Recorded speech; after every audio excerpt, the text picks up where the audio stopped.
And welcome all of you out there, friends, family, and fans in the race world realm, as the powerboat world is tuning in to Ocean City, Maryland, on the eastern shore of Maryland for the Ocean City Grand Prix here at Race World Offshore's Facebook page and on our YouTube channel, as well at RadioOceanCity.com here locally in Ocean City, Maryland. Hi, Todd Swafford with you from Whale 99.5 in Key West, the home of the World Championships and the home of Race World Offshore. And by my side once again to call today's second day of racing action is Eric Colby of SpeedOnTheWater.com. Another beautiful day here in Ocean City. We've got 3 different race starts coming up for you. At 12 o'clock, the Mod Vs will run. And then at 2 o'clock, the Super Vs and Bracket 2, 3, and 4. Then this afternoon, right around 2:30, it's going to be the Supercat. So the Super Vs and bracketed boats at 1:30, and then at 2:30, the Supercat boats will run. It's our biggest fleet of boats here in Ocean City. We had a total of 33 boats registered here to race. Yesterday, we saw bracketed teams out there racing, as well as the factory 450Rs. It was kind of a beautiful day yesterday, just like it is here today again. Winds a little bit more to the west-southwest, and they're forecast to come around 2 o'clock to the west, which could lay down these seas a little bit. They're definitely coming at higher intervals today at about 145 degrees, and just a little more to the south. And again, at a little bit more of a rapid interval. Of course, we had a little more excitement yesterday than we had liked to with an accident with Gladiator Canados, Michelle Carcente and Irvin Grant. But there were 4 Doug Wrights out there putting on a good show. We talked to the 2 teams that led the class, the DeFalco Doug Wright team, the red boat with Mike Falco and Billy Moore, and the Motley Injuries attorneys team that is leading the National Series that had Logan Adon and Gary Blue aboard. They were doing about 100 miles on the straightaway, 100 miles an hour, about 90 miles in the turns, and they felt like it was optimum conditions for them to run. It was tough, though, at the start with the Gladiator Canados boat going over.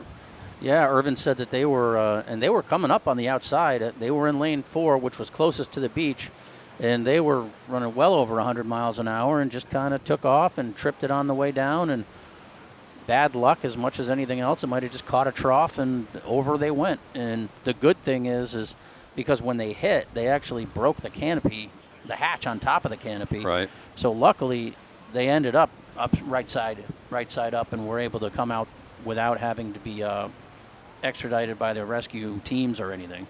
So the boat overall, banged up but fixable. And we've been told they've already ordered 2 more motors. And Michelle Carcente wants to get back out there and keep going after the points. Yeah, with that hatch coming off, it could have been a worst-case scenario with the guys in the boat and water coming into the cockpit. But as you said, it landed right side up. And Sean Steinert's 15-man rescue team, the Angel divers did not even have to deploy out of the chopper. This happened right in front of us. Of course, we had a great shot on the live stream that you witnessed yesterday, or can go back and watch at any time on our YouTube channel or the Race World Offshore Facebook page, any of our races from Race World Offshore. And of course, quick response right there with the sweep boat, with safety boat right on the scene. The biggest damage, as you mentioned, was to the stern of the transom of the boat, 1 engine in the water, which, by the way, they did recover yesterday. Yep, they did. And it was, I went and saw the boat in the pits afterwards, and it was just amazing to me how clean everything just sheared off. So the impact of that boat basically coming down hard on that starboard side and being upside down just put all the force on that power head and just ripped it right off the back of the boat. Now, today they have moved the start-finish buoy to the east a little bit, making it a little bit wider, especially for these starts where you got 6, 7 boats coming through here, and particularly the Supercat class. This afternoon at 2:30, when you've got 7 big 40-foot catamarans lining up, staying in their lane and coming right down here, moving southbound in front of the fans on the beach here at Ocean City. Yeah, there's still going to be a challenge for the boats in the outside lanes are the ones closest to shore. So they're still going to have to be careful coming through here on that first lap when adrenaline is at its peak and throttles are very far forward. But the boats, I'm looking at the wave direction now, and there's going to be a quartering effect because it's not coming straight in. It's coming at us from an angle. Correct. So that's going to come at the boats at an angle. In all the classes, they're going to have to deal with that. A little bit more of a white cap, a little bit more of a breeze blowing whipping up the tops of the waves as well. And the one thing that Irvin Grant told me was the way the wind was blowing the waves yesterday. It was tricky to kind of feel how the boat was going to land when it came off a swell. A quartering sea when they're out on the outside leg and heading northbound, and then a bow sea as it's coming across and hitting them as they're approaching the beach here.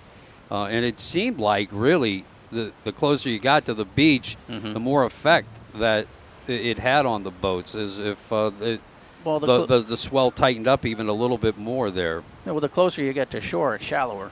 So the waves are going to be bigger. They're going to be affected more by the bottom than when you're in deeper water. So the guys will have to be they'll be paying attention on this first race. I mean, the Mod Vs can get affected by especially a narrow V bottom will be affected by a quartering sea.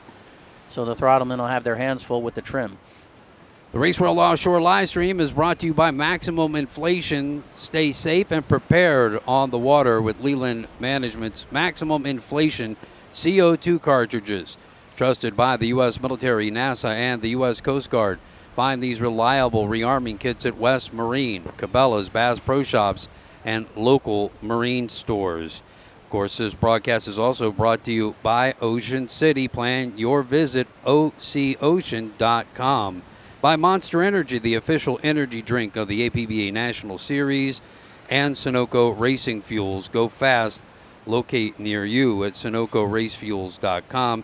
Race World Offshore Racing is also brought to you by Teasers in Key West. They await your next visit upstairs at 218 Duval. The magnificent beaches here in Ocean City, Maryland, teeming with visitors, opening up the summer here on this 12 miles of sandy beaches, 12 miles from the inlet here in Ocean City to the Delaware border. It's known for these meticulously cared for beaches and the boardwalk, all of the entertainments, the incredible culinary experiences that you can find here, and of course Maryland blue crab everywhere you go. Delicious blue crabs, fresh seafood, scallops, amazing seafood from the area at the restaurants around town. The boardwalk is 2.9 miles of amusements, shopping, all kinds of fun things to eat, and it goes from the inlet to 27th Street, and they have a tram that goes end to end that you can make your way about from hotel to the boardwalk to do some rides and some amusements, grab some kettle corn, whatever is your thing, world famous French fries on the boardwalk. It's a really fun town, and the reception here has been absolutely amazing here. Yeah, if you just look at the image of the people on the beach right now, they're having a great time out there. And when I was over in the pits last night, little kids were coming up to the drivers, really excited about the boats. And the nicest thing was the people walking up to Urban and saying, "Hey, you're the driver. Are you okay?" So they've opened their arms to the group. And like I said yesterday, this is going to be one of those races where word of mouth is going to see, I would guess, a nice increase to the boat count for next year. Yeah, the signage around town is amazing. I haven't seen this type of presence for a race. I can't remember when. An amazing race program with a color program. Yeah, they with did a nice job with that. Yeah, pictures of the boats, and quite amazing indeed. And the thing is too is the teams that participate by getting their stuff in early, send in photos. They benefit from being in the program and from getting the extra exposure. So it's worth their effort to get registered accurately with their information, send in a couple of images, and then they're in the program and the people can follow the boats that they like and see and get excited about. The Mod Vs will be opening here. This ought to be a fun race. We've got one of the new LSB Extreme Hulls debuting here. Yeah, the Speed Marine boat is that's a Maryland team. Mm-hmm. They're based on, I'm not sure where Kyle and Jay call home, but the boats are built right up in Millersville at LSB, and Britt Lilly is building them, and Speed Marine builds its own engines. So I'm curious to see how the boat runs. It's a beautiful paint job. Get an update from race control. Randy Mearns, our course marshal, says conditions are sporty, and I quote. Back to Kyle Miller and Jay Waltman. They're not rookies. No, they've been involved in LSB's powerboat racing over the last several years, and this boat's been quite a project for them. They're really excited about it. It's going to hit the water here. It's a good-looking boat. You're going to really be jazzed up when you see that. Yeah, this is the second boat that Britt built, correct? Because the first one was LSB Hurricane of Awesomeness. I couldn't tell you the way they rolled out, but that sounds right to me. You got 151 Express still being put together to get out on the water in North Myrtle Beach. Yep. There were 3 boats that were being built last year, and we're hoping to get all 3 of them on the water maybe by the next race in Sheboygan, let's hope. Yeah, the boat that was LSB Hurricane of Awesomeness is here. It is ex-insurance statement. So it's still running, and it's I believe it's leading points because if they haven't won every race, they've podiumed every race. And, Nick Buis has settled right into the boat. And the interesting thing is Nick owns Statement Marine, which builds larger center consoles and catamarans and V-bottoms, but the same designer, Mark Spates, who designed the Extreme Bottoms, designed the Statement boats. So he said this boat feels like a little Statement 42. A lot of other extremes that are racing here in the class. Boatfloater.com, of course, one of the other boats. One boat that is the reigning world champion, the 29 Extreme. Mark Spates built an extreme boat. It was El Bandito. El Bandito Yankee Tequila. That's, of course, Sunprint Racing with Steve Miklos and Stephen Kildall. Stephen Furman, I apologize. The Steves were just rolling in the Mod V class. But, they're your reigning Mod V world and national champions. Yeah, they're just out. Had bad luck. They just had bad luck. Kevin Smith, who was a longtime friend of Britt Lilly, jumped in that boat with Stephen Furman in Lotto, Lake of the Ozarks, and they broke the crankshaft, a metallurgy issue. Yep. And going to be unable to run here today. But this is going to be an extreme heavy class as the season goes on.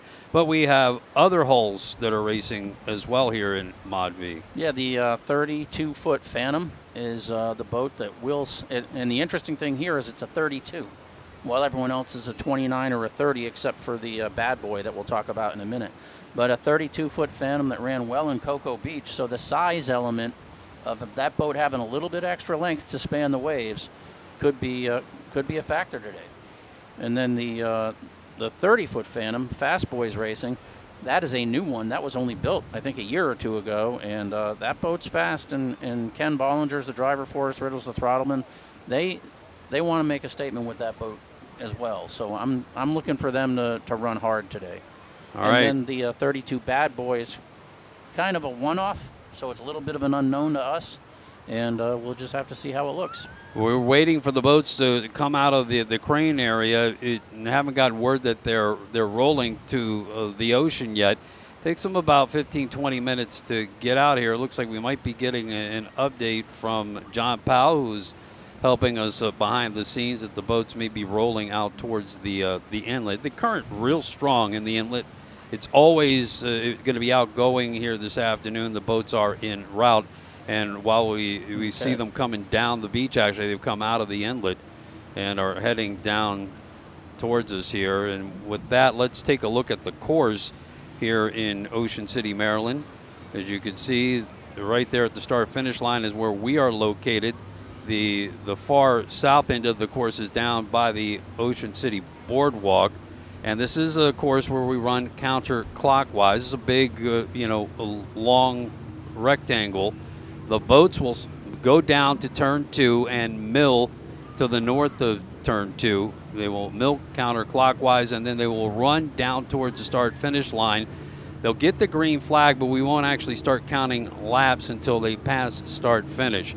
2-pin turns on each end of turn 1 and on turn 2. Again, as the boats are moving northbound, they're going to be facing a quartering sea with the ocean kind of tagging them from the stern, and as they make the turn at 2 and then come back down the beach, they'll be catching a bow sea. The ocean moving in west, moving at an east-southeast drift at about 145 degrees.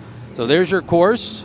And for the Mod Vs, 11 laps, 49.5 miles here. And we'll get our lineup for today's race as Mod Vs are getting ready to go here at the Ocean City Grand Prix. Race World Offshore live coverage at our Facebook page and at our YouTube channel, and live locally here in the Ocean City town at radiooceancity.com. Beach Vibes 24/7 at radiooceancity.com. All right, here's your starting lineup. We've got lane 1 is Statement Marine X Insurance with JJ Turk driving and Nick Buis on the throttles. It's a 29 Extreme. Lane 2, boatfloater.com, another 29 Extreme. The father-son team of Steve and Stephen Kildall from Sarasota, Florida. Lane 3, the 32-foot Phantom Safe Cash with Rick Robb driving and Scott Jobin on the throttles. Lane 4 is Fast Boys Racing, 30-foot Phantom, Ken Bollinger on the wheel, Forrest Riddle on the throttles. Lane 5 is the new boat, the 29 Extreme Speed Marine. Kyle Miller is driving, Jay Waltman on the throttles. And lane 6, the 32-foot Bad Boy, RNS Racing, Howard Richardson driving, and Tom Crowley on the throttles. And Tom actually drove the Rum Runners boat in Bracket 500 yesterday, so he's pulling double duty this weekend. So the modified Vs are single-engine canopied monohulls, roughly on average about 30 feet. The Extremes are 29. The minimum weight for the single-step boats is 4,750 pounds. The two-step boats, 5,000 pounds. Now, these are carbureted engines, home-brewed motors in many cases, 510 cubic inches, stock crankshaft, 9-to-1 compression ratio.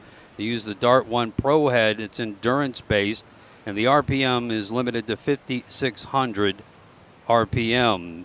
Most of them use the IMCO Drive SC 1.5-to-1 ratio, and they're all outfitted with the 62X data logger SD card. We'll have to turn those cards in, the top 3 boats, to tech inspection to officially get a victory here today. All wins and all podium finishes at the end of the racing each day. They're unofficial until these boats get teched and spec'd. Another interesting dimension is the X dimension. The prop shaft on these boats is limited to a 1-inch minimum. It has to be 1 inch minimum below the bottom of the hull, but you can have them go deeper in case of rougher conditions, which you may see here for sure. Yeah, some of the engines in this class, we've got a Tyler Crockett. We've got 2 Speed Marines. I think Safe Cash, they just say 650 Mercury, so I think they build their own. And then a long-time name is Innovation in the boatfloater.com. And we are waiting for the medical helicopter, so there's a little bit of a delay while we wait for that. The one thing, while we have a minute, Mike Falco's first checkered flag yesterday. Yeah, it was, huh? And so that was pretty cool. Guys were jazzed. And borrow a boat, test it for 5 minutes, and go out and win. Those 38 Doug Wrights were impressive yesterday. We talked to both the throttlemen, Billy Moore and Gary Ballou, and they said they were running them about as max as they could based on the conditions. Yeah, hitting 100, 103 miles an hour on the straightaways and turning 90 in the 2 turns. And it was interesting, because the driver of the Montlick Attorney's boat, Logan Adon, is also a pretty accomplished dirt track racer. So he's very comfortable strapped in to a moving vehicle doing things. And so Gary kind of learned a little bit. And then Gary's been throttling super stock and outboard boats for, 30 years minimum. And so Logan, and he said he and Logan kind of talked their way around the course, and he was picking up speed every lap. So I'm looking forward to seeing how that boat runs as they get more time together. Great views from the X-Insurance Helicam of the milling area. Our Mod V boats milling around the pace boat. They'll mill counterclockwise, come out, line up in the grid that Eric described, the starting grid. Yep, when they see what's called orange smoke, that's a flare that they actually drop in the water to let the pace boat drops in the water to let the competitors know, hey, we got a couple minutes and we're going to get going. So that'll be our indicator too. But first, they got to have a helicopter in the air because that's the fastest way to deploy help in the event of an incident. 11 laps again, and just a half a mile short of 50 miles for these boats as they run here today. And the first of 3 starts will be following at 1:30 with the Super Vs, when more canopied V bottoms. These with some high power. I mean, big sound. Yep, coming up. The Cortez fountain is going to be a loud one, and then I think we have a helicopter in the air, so we should be seeing a start soon. Yep. The Herbot racing boat has a nice sound to it as well, so hopefully those guys will put on a good show. Yeah, one of the bracketed boats in 200 racing here later. There's your orange smoke, so we got smoke and we'll get started. These are such fun boats. We talked about the home brewed engines. Very much remind me of the Supercat engines in terms of the carbureted engine, no fuel injection. These things are super fast V bottoms. They really are. They'll touch just short of 100 miles an hour on a good day. And it's funny because when Travis Pastrana races offshore, if he gets in a Mod V, he only throttles because he says he doesn't want to screw up how he drives a car. He said it would mess up how he drives a car because they drive differently than the catamarans, and he doesn't want to do anything to change how he drives those rally cars and that crazy Pikes Peak hill climb Subaru that he runs. Yeah, that's madness. I mean, that cat can drive. Those videos are amazing. A good friend of Britt Lilly. It's kind of odd not calling Britt's name, and Kevin Smith too. I talked to Kevin Smith at length this week and saw him. He came up down for the race from Baltimore.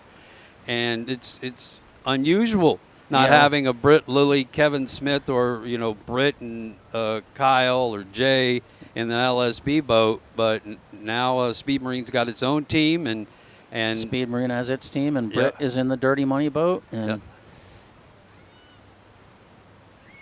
so and of course Britt sold his boat to Statement Marine.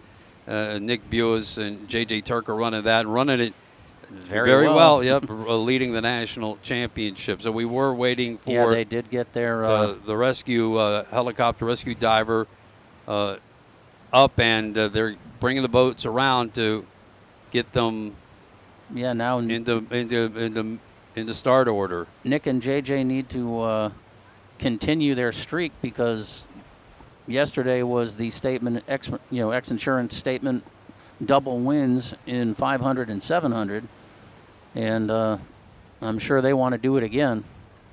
So they're getting them lined up. As you can see, the Statement Insurance, Statement Marine X-Insurance is closest to the pace boat, so that's your pole position. The Killdalls and Boat Floater will be alongside. Yeah, there goes the pace boat. They should get them up on plane. Yep. Coming right at you. So this is kind of a cool angle to see them. We can see the pace boat is still yellow right now. We're looking to see that flag go green. Still yellow. They want to get them lined up. There's one boat kind of hanging back there. Is that looks like Safe Cash is a little off the rest of the boats, so they may be having a problem. Yeah, they really want these ones to line up as best they can. Had some trouble at the last race. Look at the pace boat struggling. Yeah, the pace boat's flying around pretty good. The driver might want to drop some tab there so they can not beat up the guy holding the flag so much. I got it. And there goes the green flag. The race is on. And it looks like Safe Cash is running at full song now, so let's see if they come up from the rear. But X Insurance, Statement Marine on the inside, jumping out to a little bit of a lead. And the Killdalls are trying to keep pace alongside. And it looks like These boats, that's Fast Boys in lane 3 or lane 4 actually, pulling out to second place. you can see these boats getting quite a bit of air in front of the fans on the Ocean City beaches. They come around to the start-finish line. This will be the official start of lap counting. 11 laps, just under 50 miles. And X Insurance Statement Marine has the early lead and the inside line. Yeah, no, they have to hold these lanes through turn 1, and then they can go where they want on the course as long as they're not cutting people off. There is an overlap rule that comes into play. But that disadvantage that because you can see 5 of the 6 boats in your picture, but Safe Cash is, for whatever reason, they're on your screen now. Safe Cash X Insurance fell behind, and they're struggling to catch up. There's your lead pack. All left-handed turns, counterclockwise course. They're down on the south end or heading to it.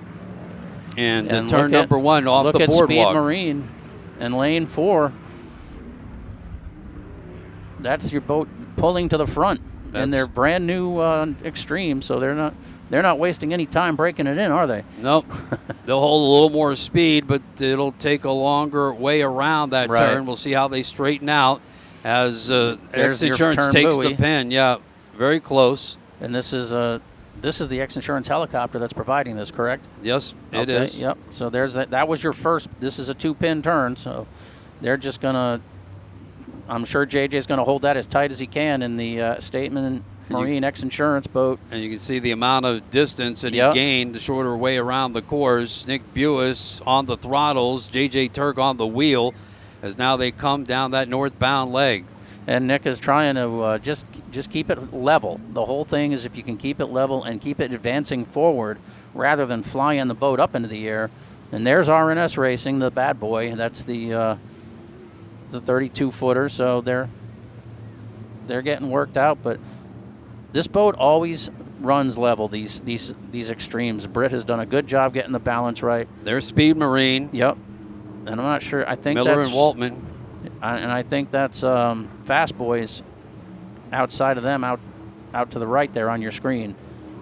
So let's see how the Phantom runs with the Extremes. There's the bad boy again, RNS. We've got some challenging conditions and no better boats to deal with it than these quick V-bottoms. Good look at the new Speed Marine, then back to Fast Boys as they launch off a wave, resettle. And the Killdalls are on the inside now in lane 2. But out front, still Statement Marine X Insurance. I'm going to get that right one of these times. We look at the pack from the back. Choppers in tow as they head back to the north end of the course, halfway around, back on up to turn 2. Another good look at our leaders. It's the 2 LSB-built boats, the 2 Extreme hulls running 1-2. X Insurance and Speed Marine. Good start for Kyle and Jay. And now looks like they're coming. They're coming to the inside. Yep, trying to get to the inside, putting some speed on. Let's see how this plays out here. They're going to shut the door on them. Where's the buoy though? That's the thing. Yeah.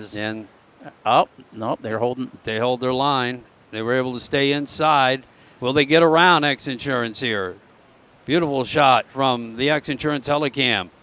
Speed Marine and X Insurance coming down as X Insurance gets knocked off its path a little bit. May have scrubbed some speed there, as it does look like Speed Marine has come around. Whoa. They're taking the lead. Some flyers. They are. Well, I'm not sure who that third place boat is, but they're really flying.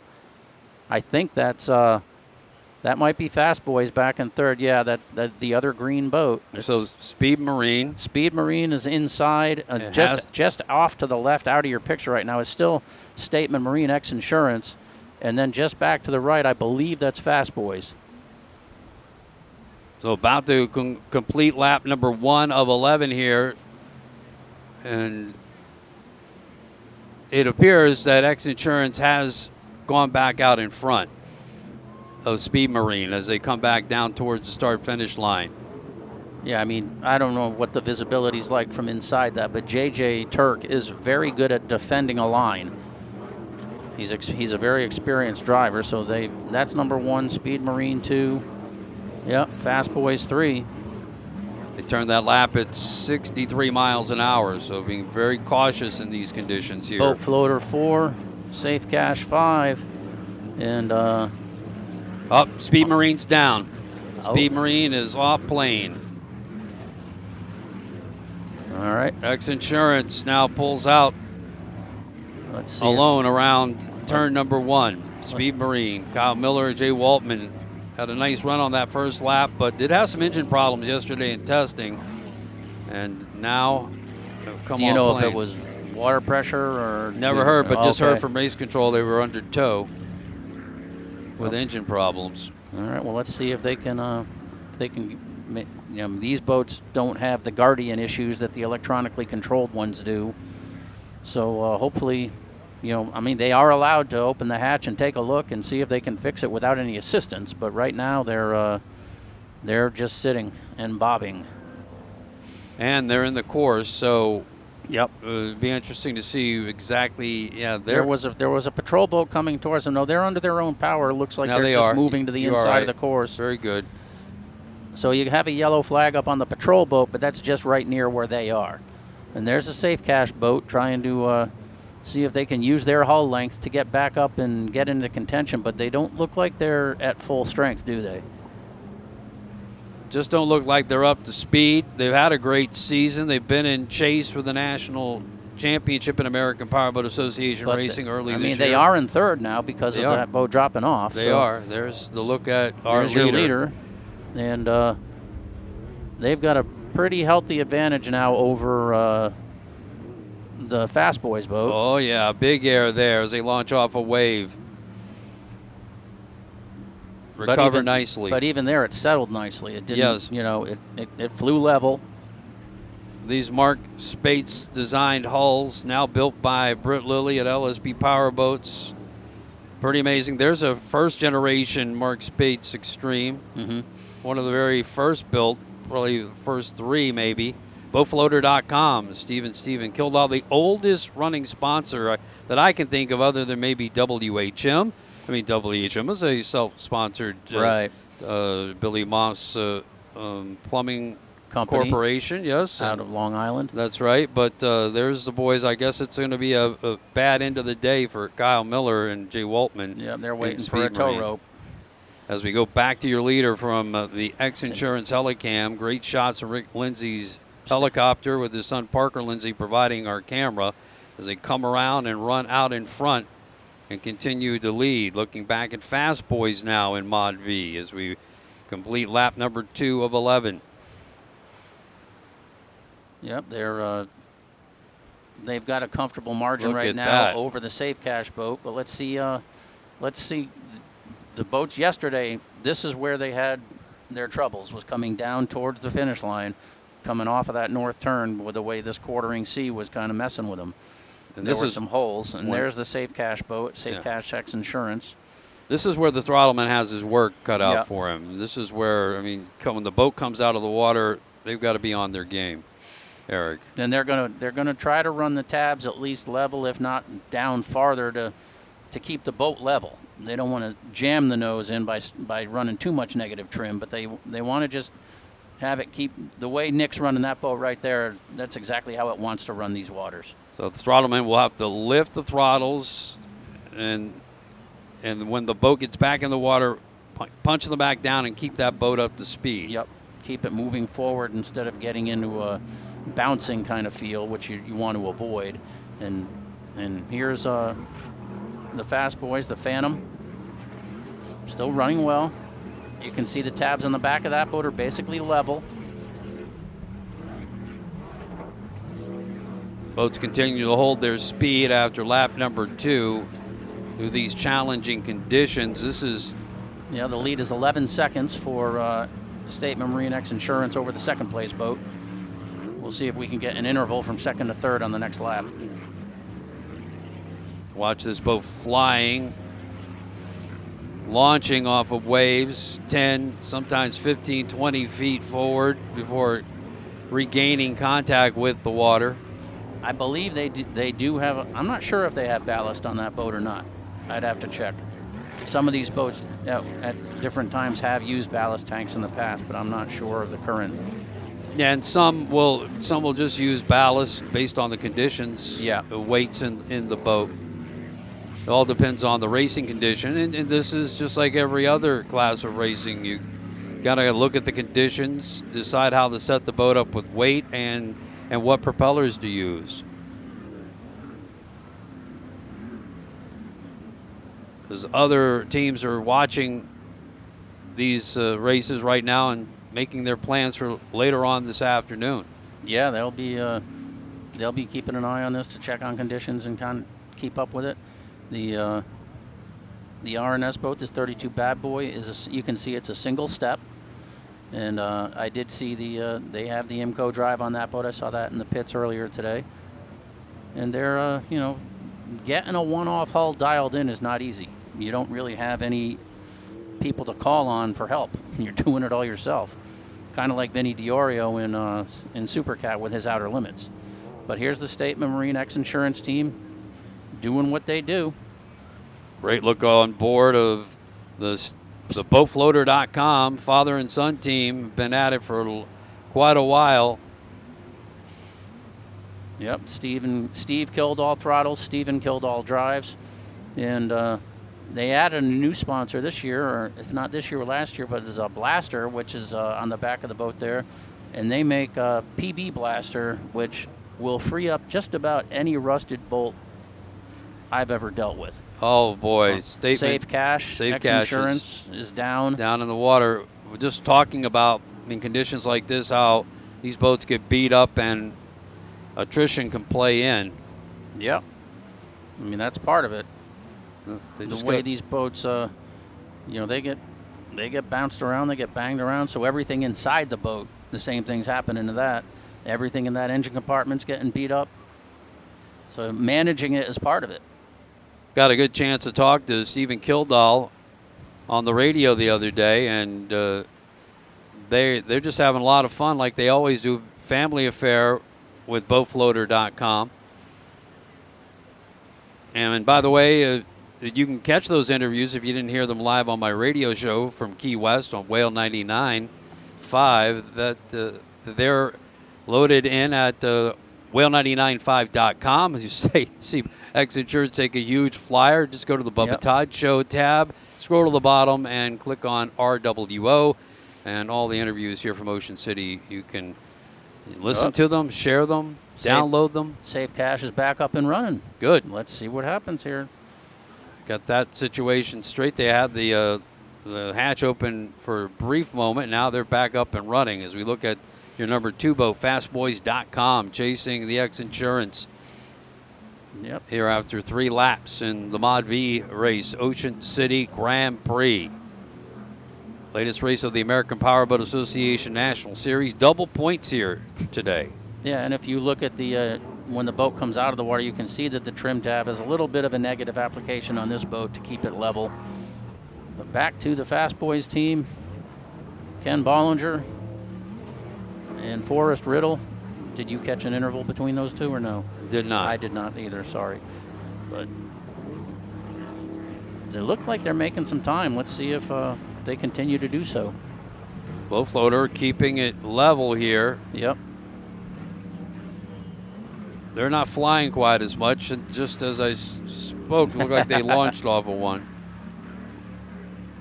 Now, as the day progresses, if the wind comes around as is forecast, which is around 2 o'clock, it's supposed to switch around to the west at about around 14, 15 miles an hour. That may lay this swell down a little bit.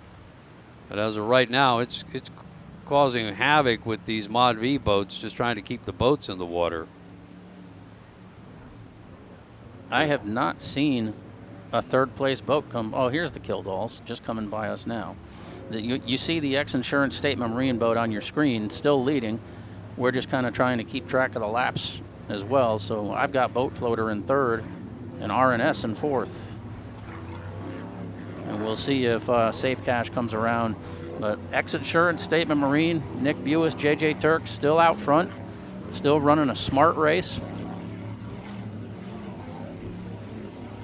You know, there's also managing the people in the boat. They get beat up too, so you got to run as fast as you're comfortable for the 11 laps. Nick Buis was looking for a canopy boat. He said when he came right down to it, he thought about it, had a Phantom, and then he realized that Britt Lilly was going to be busy racing Supercat and Class 1, and took the opportunity to buy this LSB Extreme hull. Yep. That last year was in super contention, hot and heavy with El Bandito Yankee Tequila for the national and world championship. And what do they say? Everything's for sale. It's just a matter of the price. it is. We'll see Britt Lilly later on today. He is driving the Dirty Money Supercat alongside throttleman Bill Pyburn. Not to be confused with Dirty Dancing. X-Insurance in the lead. From the X-Insurance Helicam, Parker Lindsay, what a great Instagram channel he runs. X-Insurance doing fine work here and supporting so many boats on the American Powerboat Association National Series. That boat's got a great attitude. They're running it smart. Another veteran team running their boat smart as well as Boat Floaters. They know they're not even halfway done yet. Oh, it's a long way to go here, no doubt.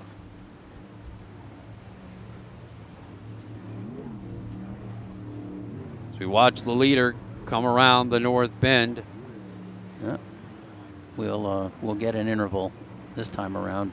Yep, they're taking that flyer just after it seems like yesterday and today. That's the problem area. Fast Boys is keeping some heat on them, though. You make that turn, and then it gets bumpy. You got to settle it back down. Back to your overall leader, Nick Buis and JJ Turk. 29 Extreme, X-Insurance. Navigating the conditions really well. And look, Safe Cash back up and running, just got around R&S. So all the positions are still important, especially with double points. That's why you keep running, even if maybe you can't run 100% whenever possible. And they're trying to hunt down the Killdalls for that final podium spot. For the inaugural race of the American Powerboat Association Series here in Ocean City. It's awarding double points for the first race here in Ocean City in quite a while.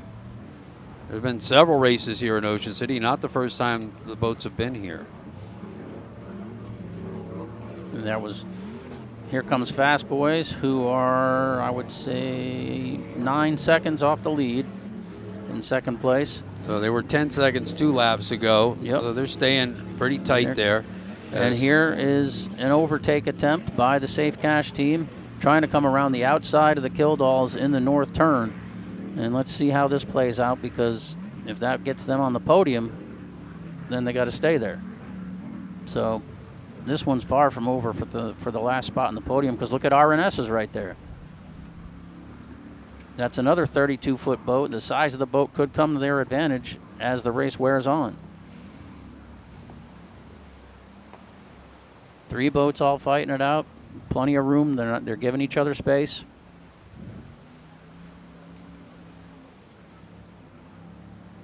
Phantom on the left of your screen, Extreme on the middle, and Bad Boy on the right side of your screen.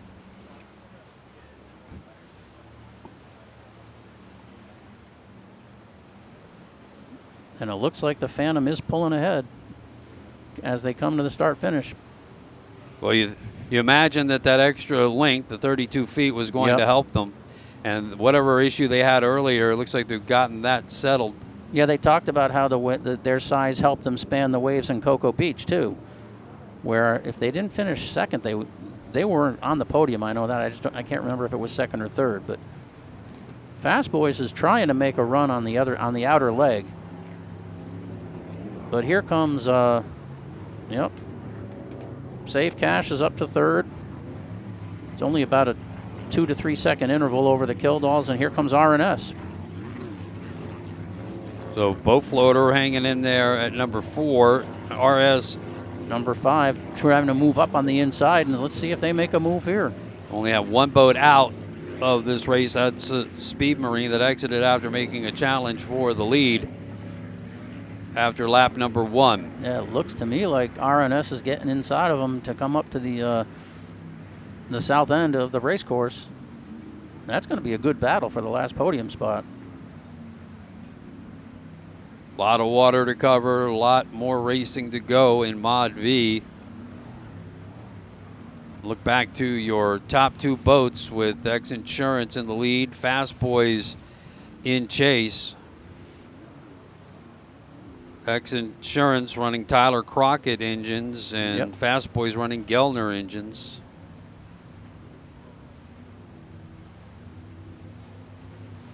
Yeah, Dean Gellner's out of Ohio.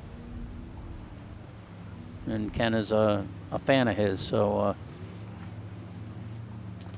Tyler Crockett. Nice to see the different engine builders represented. Yeah, Tyler Crockett. That was the LSB engine that El Bandito had borrowed for Lotto that they were using that blew the crankshaft. Metallurgy problem. And looks like that. I think Steve Miklos is going to continue with that engine and keep the Scorpion engine he has. It's being repaired right now. Have a 2-engine program, one in the bank to use moving forward. He'll be back, of course, at the next race of the APBA National Series in Sheboygan, Wisconsin. That's almost 2 months away. Yep. A big break in APBA racing. Teams to get prepared for that next race in Sheboygan. Yeah, all these guys aren't going to know what to do with themselves on July 4th weekend because they've been used to right. going to Sarasota for 20 years. It's going to be strange not covering that race this year, but it's been moved to September, so it has not been canceled. It's just been moved to a little bit less hot month in the state of Florida. Here come our lead boats again. Yep. Here comes. I think they've cut that interval down a little bit again. Fast Boys have cut the interval to. I've got about 4 seconds now, so they're coming. So, and this could be a matter of who's set up for what part of the race, like we always talk about. 5 seconds now. Yep. Amazing. And we see. Okay, that was just Safe Cash. Here's the Killdalls again, boatfloater.com. So we're going to have to see who comes around in third place. Safe Cash had nosed ahead after having some engine problems. In fact, they were off plane, and for them to scramble back and to move up to third there on lap number 4, pretty impressive for Rick Robb and Scott Jobin.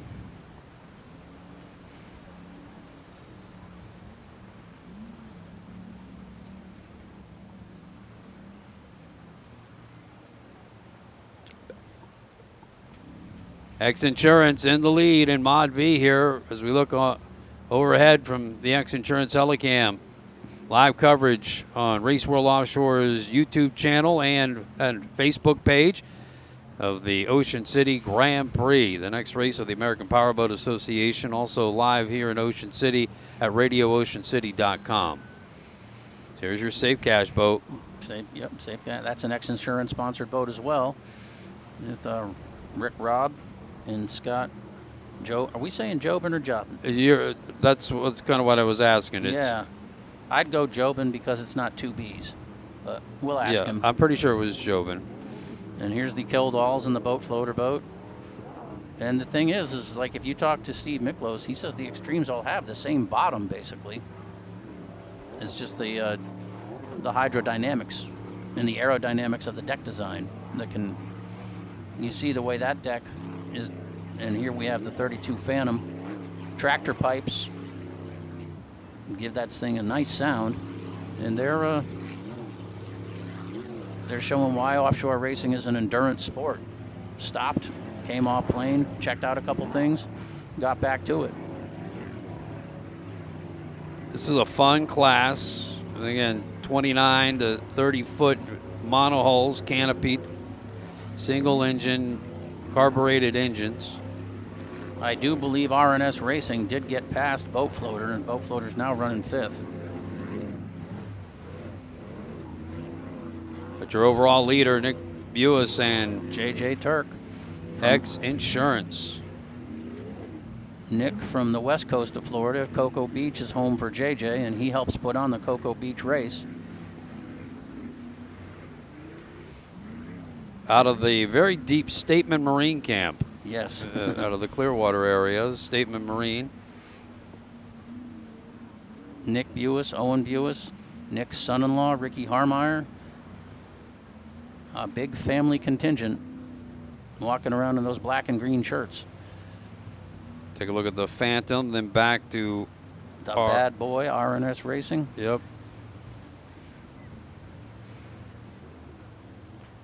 Who've taken over 4th place here in Mod V. Back to X Insurance and Stateman Marine. Interesting about the Mark Spates design, the original mold, the bottom of this boat has been carried on all the way through the 3 generations. It was designed by Mark Spates, and Nick Buis was a partner with Mark Spates back when they were Supercat Racing. They sponsored a boat that Todd Werner and Johnny Tomlinson raced to a world championship in 2004 in Pro Marine. But the statement bottom has the fingerprints of Mark Spates on it, even to this day, Nick Buis told me. Oh, for sure. And it does seem to like to run a little more level than the Phantoms. The Phantoms carry a little more. But they've opened their lead back out because the interval I've got now is about 14 seconds. So they made some distance on that lap. We're now 6 in of 14, still not quite at the, 11. So we're just past the halfway point. Yep. As Fast Boys comes around.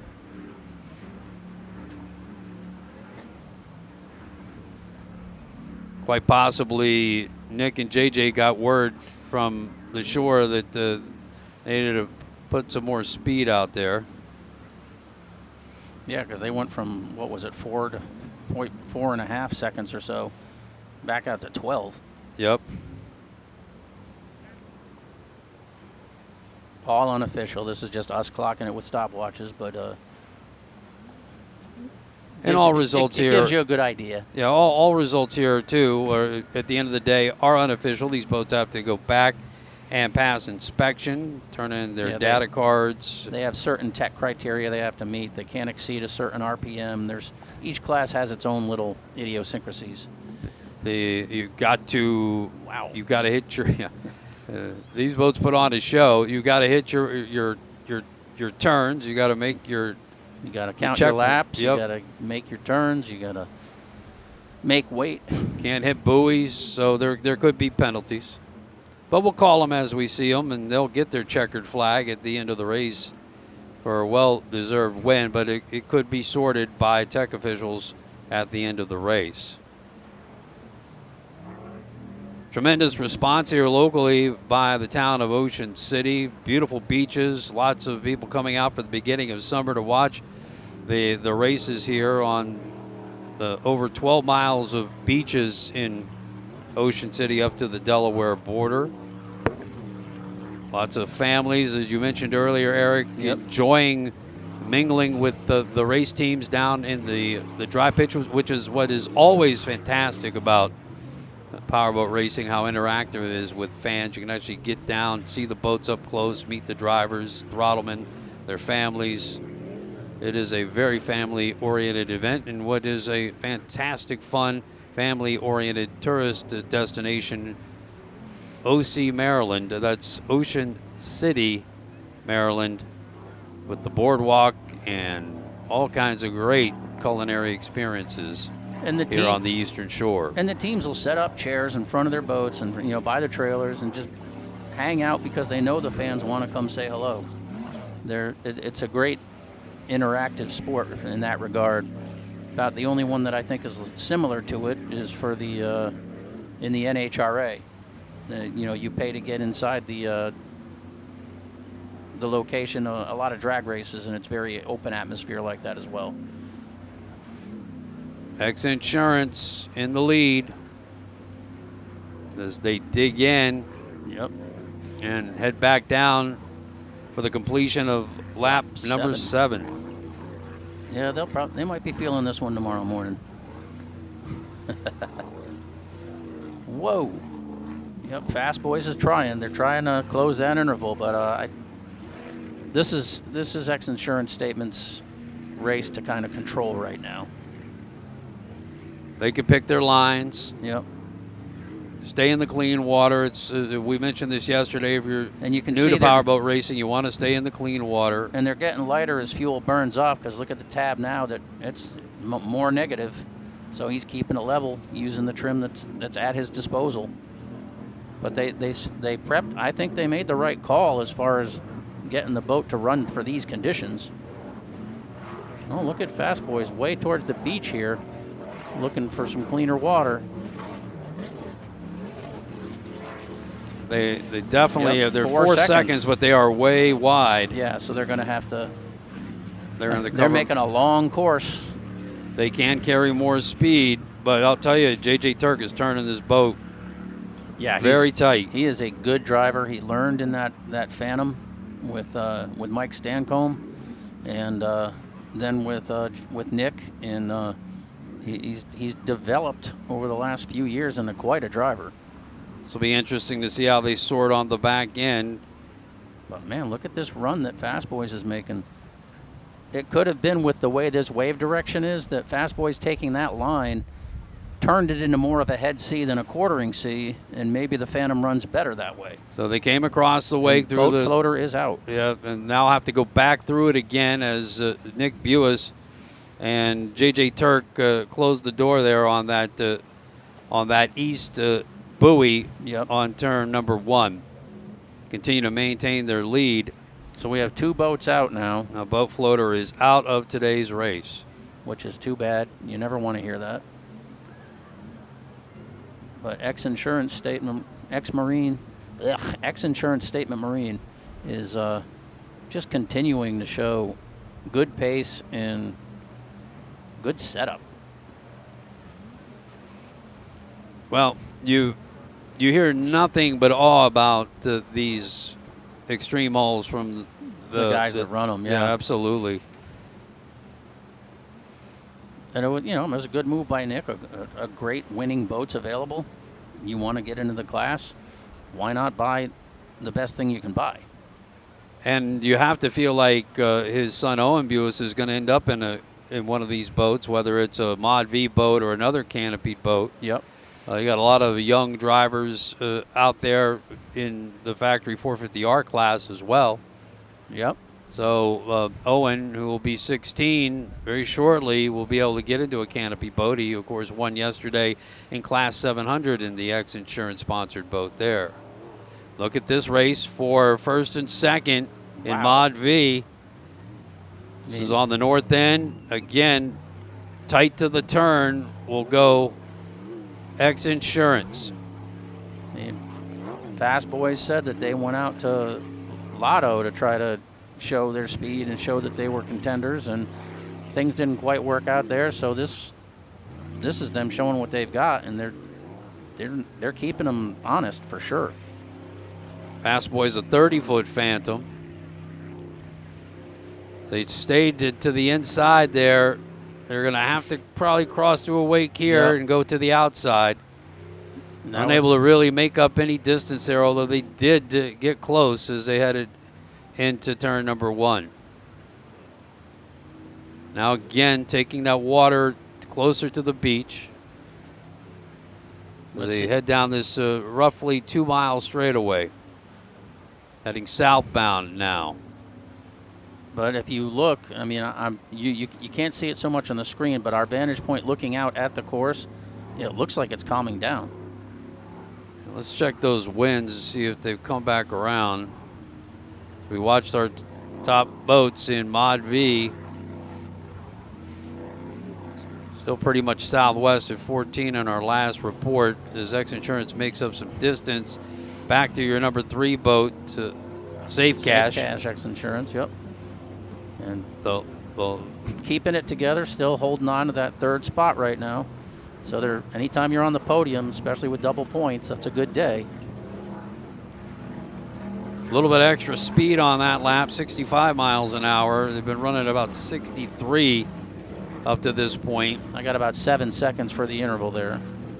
So all of that ducking and dodging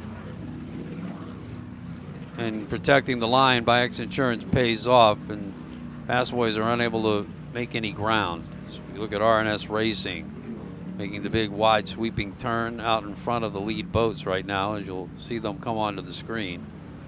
So do you think Owen's on the beach talking to them? Oh, certainly. I mean, I don't know that. I should say certainly, but he's got to be involved in a big way. Yeah, I mean, I haven't met as enthusiastic and bright young man that is. All he does is ingest powerboat racing, from what I heard from Steve Miklos, who shared the story. Then I met Nick, talked to him about it. And Owen says that's all he does. He watches old race videos. Well, if it's not Owen, it could be Cameron Turk, who was last year's world and national champion in 700. Right. And Hall of Champions inductee at age 18.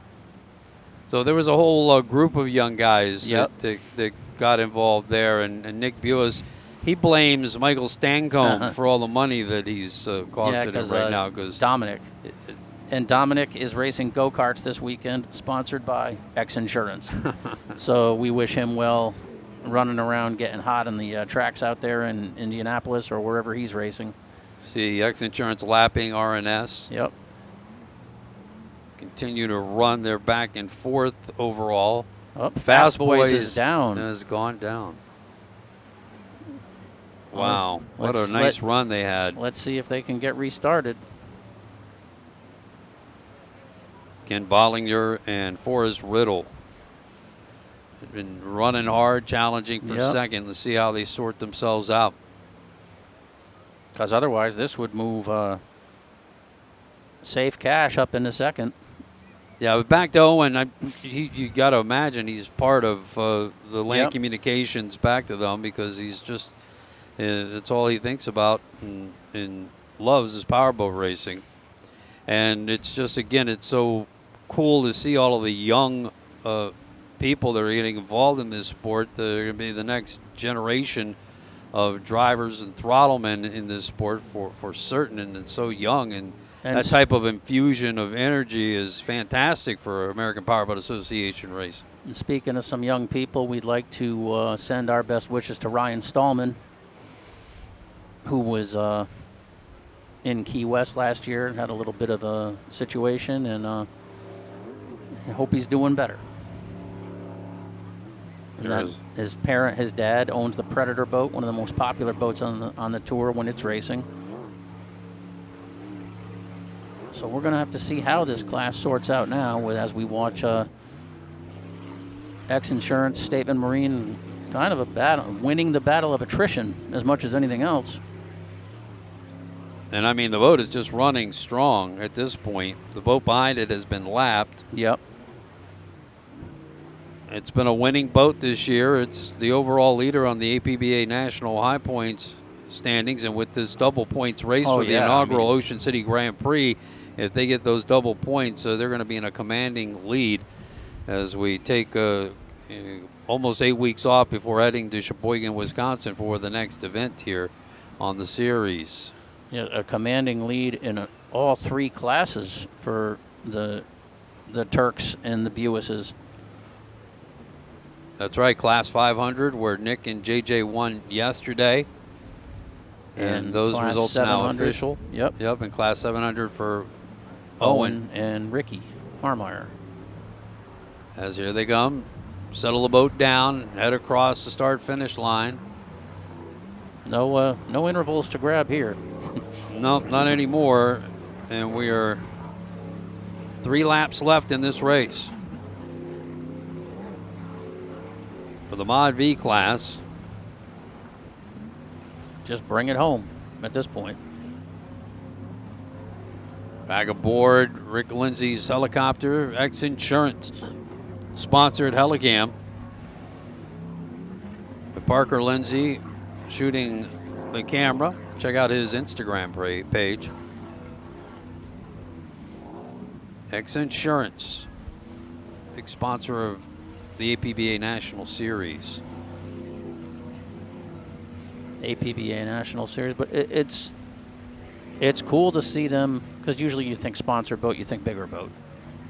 But it's cool to see them putting their support behind the bracket boats and the Mod Vs, and I mean, I think they have a boat in almost every class. I just don't see one in the outboard classes. Maybe they except for 700, but I don't think there's a, because they do sponsor the CR Racing boat in Supercat. That's an X Insurance boat. The LSB Extreme hull, 29 feet, Tyler Crockett power, about 650 horsepower. We look back at the boat. We believe this is the second place boat now, Safe Cash. This could put RNS on the podium.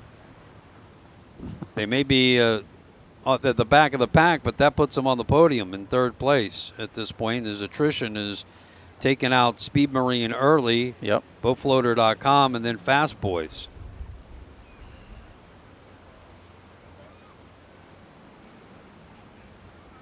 X Insurance, what a day, what a weekend here at the Ocean City Grand Prix for the Nick Buis camp out of Stateman Marine, making high performance V-bottoms and catamarans. I don't know who the crew chief is for the Statement Turk camps, but they deserve a big pat on the back for whoever does the setup and the maintenance on these boats, because knock on wood, they're running consistently and finishing. And that's critical in this sport. Coming up next, the Super Vs and then the remaining bracketed boats that we have racing here in Ocean City, 2, 3, and 4. Be another extreme hole out there for the bracketed. Oh, and 400, yep. Yeah, bracket class 400, the framed offshore team, the Hogs Breath sponsored team out of Key West, Florida. Yep. And that's the original LSP boat that Kevin Smith and Britt Lilly ran for so many years, LSP Hurricane of Awesomeness. They're going to campaign that boat this year in 400, and next year get it ready to run with these guys. Bring it back out to the Mod Vs. Yeah. Yeah, and that was also the Twisted V, right? With the Twisted T sponsorship when Travis ran it in a few races. Yeah, now it's Hogs Breath Offshore with John Jennick and Michael Flamia from Key West, Florida. And here's your second place boat, Safe Cash X Insurance. Flying at level, bringing it home. Then the last race of the day is going to be at 2:30, and it's the Supercats. And boy, we're looking forward to that race, the big 38, 40-foot catamarans with, again, carbureted power. The big 800 horsepower Supercat engine, so they're pushing, 1750, 1800 horsepower out there on the Ocean City waters, and they'll get underway at 2:30. MCON is your defending champion. WHM has just won the latest race. Mm-hmm. Dirty Money has been a hot boat this year. Very fast. Yep, and Graydell been out to leads and been snake bit the last couple of races. You got 7 real fast boats coming out to run at 2:30 in Supercat class, which is really the highest level of racing, the most exciting, big motor money sounds of powerboat racing on the APBA National Series. Supercat racing coming up at 2:30 this afternoon. No, this should be the white flag lap, right? Going out one more time. They really took it easy around that time. They don't typically wave a white flag in offshore, but sometimes they do, sometimes they don't. But we've got this as the start of the 10th lap. Yeah, they cut it back about. And wow, I can't tell if they're doing a fast tow there. But look at the water they're dumping out of the side of the boat there. See that? Yeah, they look like they are doing a fast tow. But it almost looked like there was still water coming out behind the drive. So, well, we'll keep an eye on it as best we can. But, you know, kudos to RNS, still out there running. X Insurance, your overall leader. They got one challenge from Kyle Miller and and Jay Woltman in Speed Marine, the new LSB Extreme that came out to run with their own custom engines on that first lap, and then the Speed Marine broke down. And Fast Boys made a couple of challenges, couldn't quite catch up to them before breaking down, but it's been their day all day, Nick Buis and JJ Turk. Yeah, I mean, Fast Boys got within, I think, 4 seconds, but when Nick and JJ would get word that they were getting close, they had some power to use when they needed it. And the fact that they could pull out like that when Fast Boys got close tells you that they've been doing their homework as far as their setup and being able to accelerate when they need to. Well, we have a moment here. Let's give special recognition to our medical and safety team, 15 professional EMT firefighters that are the rescue safety crew led by Sean Steinert here that are protecting all of our racers in case of mishap, as well as the United States Coast Guard deployed here helping out in so many ways with the men and women of the Coast Guard and vessels, as well as OCPD and OCFD, the fire department, both on the land and sea, as well as Maryland DNR and the Maryland State Police helping us with this event. Of course, the town of Ocean City, just a spectacular host for the APBA National Series here with the Ocean City Grand Prix. Race World Offshore, very happy to be here in the OC. Statement Marine X Insurance, getting close. Just trying to bring it home. One more turn around the north end of the course, and then to finish this race in front of the fans. You're on the beaches, which you can't see the end of the beaches. That's how long they are here. They turn up to the north, to the coast of Delaware. 12 miles of beaches in Ocean City. And the world famous boardwalk, amusements, all kinds of shops and great culinary experiences. Maryland blue crabs at every corner. Find out all the details about Ocean City. Plan your next visit at ococean.com. One more look atop from the X Insurance Helicam as they make that past that turnboat, that beautiful sport fish boat there. Couple of more buoys. They're hearing every little thing in the cockpit going, what was that? You hear anything? No, we got it. We're good. I'm sure Nick's watching gauges. But they've done this 2 out of 3 times, I believe, to start the year anyway. Yep, they've just had a commanding run so far this year. El Bandito Yankee Tequila took the win in marathon to start the series.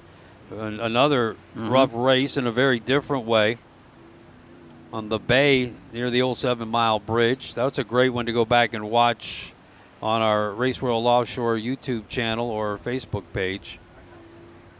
But we should be seeing a checkered flag as they come by the finish line. It's up on the pace boat already. I can see it fluttering violently in the wind. So still about 14 miles an hour, southwest wind, but a well-earned victory coming their way. 29-foot extreme with Tyler Crockett Power, winner today in Mod V. The X Insurance Statement Marine team with Nick Buis and JJ Turk. Now it's just a matter of crossing the finish line and seeing the flag and going. We'll see if you think they'll pass them one in this wind. if they can, they'll get close. They'll try to get it because that's what it's about. And there's your winner crossing the finish line yet again in 2024. And they'll take a commanding lead in the American Powerboat Association National Series with this double points race, the North American Championship race for the inaugural event here in Ocean City, Maryland. X Insurance Statement Marine. And here comes Safe Cash as they'll make that round at turn number 2 for the last time. They hung in there, battled through, and ultimately will take second place. Again, all of these results are unofficial. These boats have to complete tech inspection to make sure there were no penalties out on the course. But as we saw it here today in front of the fans watching on the beach and here at Race World Offshore's Facebook and YouTube channels and listening at RadioOceanCity.com, it's X Insurance Statement Marine, the winner in Mod V at the Ocean City Grand Prix. And you know what that means if Safe Cash is on the podium. They bring the dog up with them. That's right. Yeah. There's always dog stories when Eric Colby's involved. He loves, well, you're a dog lover, but you love bulldogs, English bulldogs in particular. Love the bulldogs. Got my French bulldog at home. There they are. Winners again. X Insurance. Yep. Now, here's your. This should be the second place boat.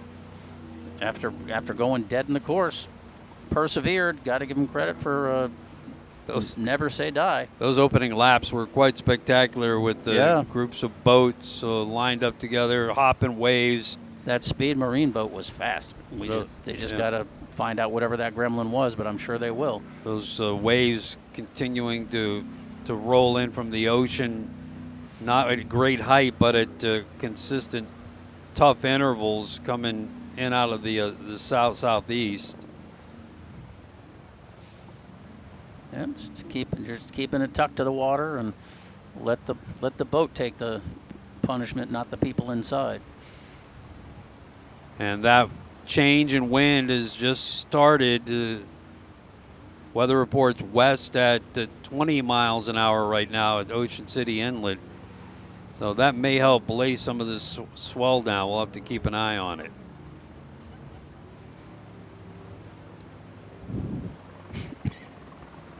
There'll be some waves to deal with, more similar to what we had yesterday. Yeah, yep. It's starting to look more like yesterday as far as I don't see as much white caps. I don't see the waves getting blown off the top. But here's your second place finisher, Safe Cash, X Insurance, with Rick Robb and Scott Jobin. So nice job, boys. There they are. It's Turk sitting on top of the cockpit. Buis going to get that flag. Yep, on his knees on the bow, lining her up. Yeah. Tyler Crockett engines were humming today aboard the 29 Extreme out of Britt Lilly's shop, and a nice toss and catch. There we go. Getting to be a familiar sight. They're waving the checkered flag. X Insurance Statement Marine Team. Nick Buis, J.J. Turk. You see J.J. doing the X's with the arms for X Insurance. Yeah. And our first race is in the books here on our final of 2 days of racing at the Ocean City Grand Prix. Big day for Statement Marine X Insurance. Safe Cash will take second unofficially, and R&S Racing will get a third place finish here today. Howard Richardson and Tom Crowley. Rick Robb and Scott Jobin aboard the Safe Cash X Insurance team in second.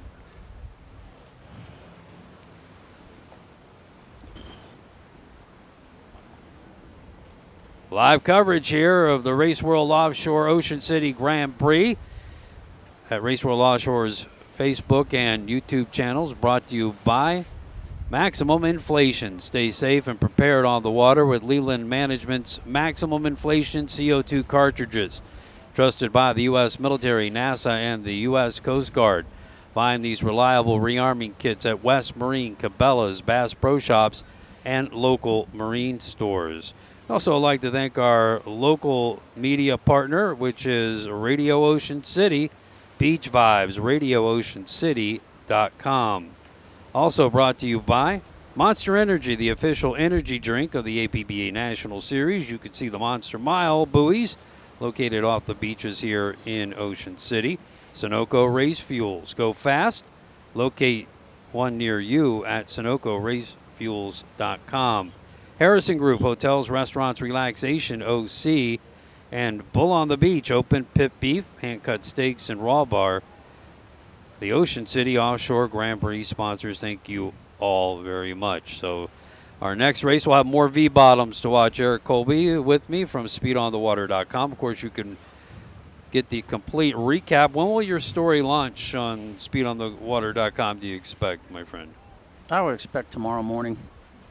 Just want to make sure we get the results and everything accurate. And so a full recap coming up tomorrow morning, and you cover the entire APBA National Series on the website. Next up will be Sheboygan, a little bit of an interval between races as we lead all the way up to the National Championship, and then on to the World Championships in Key West in November.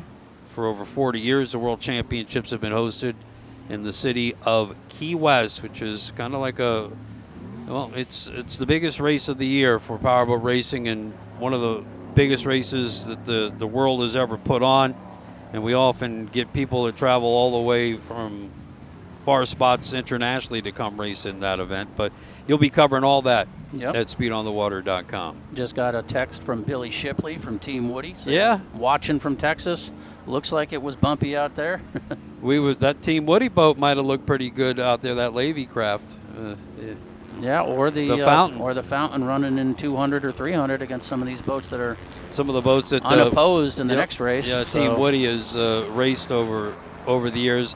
Before we take a break, Eric, tell us about the boats that we got coming up in our next race. Super V, and then we got the bracketed 2, 3, and 4, of course, all of these V-bottom boats. Let's start with those Super Vs. We got a pair of fountains in Super V, one with the Mercury Racing number 6 drives, and then the Team Farnsworth Hancock Claims with the Arneson drives, the 42-foot boat.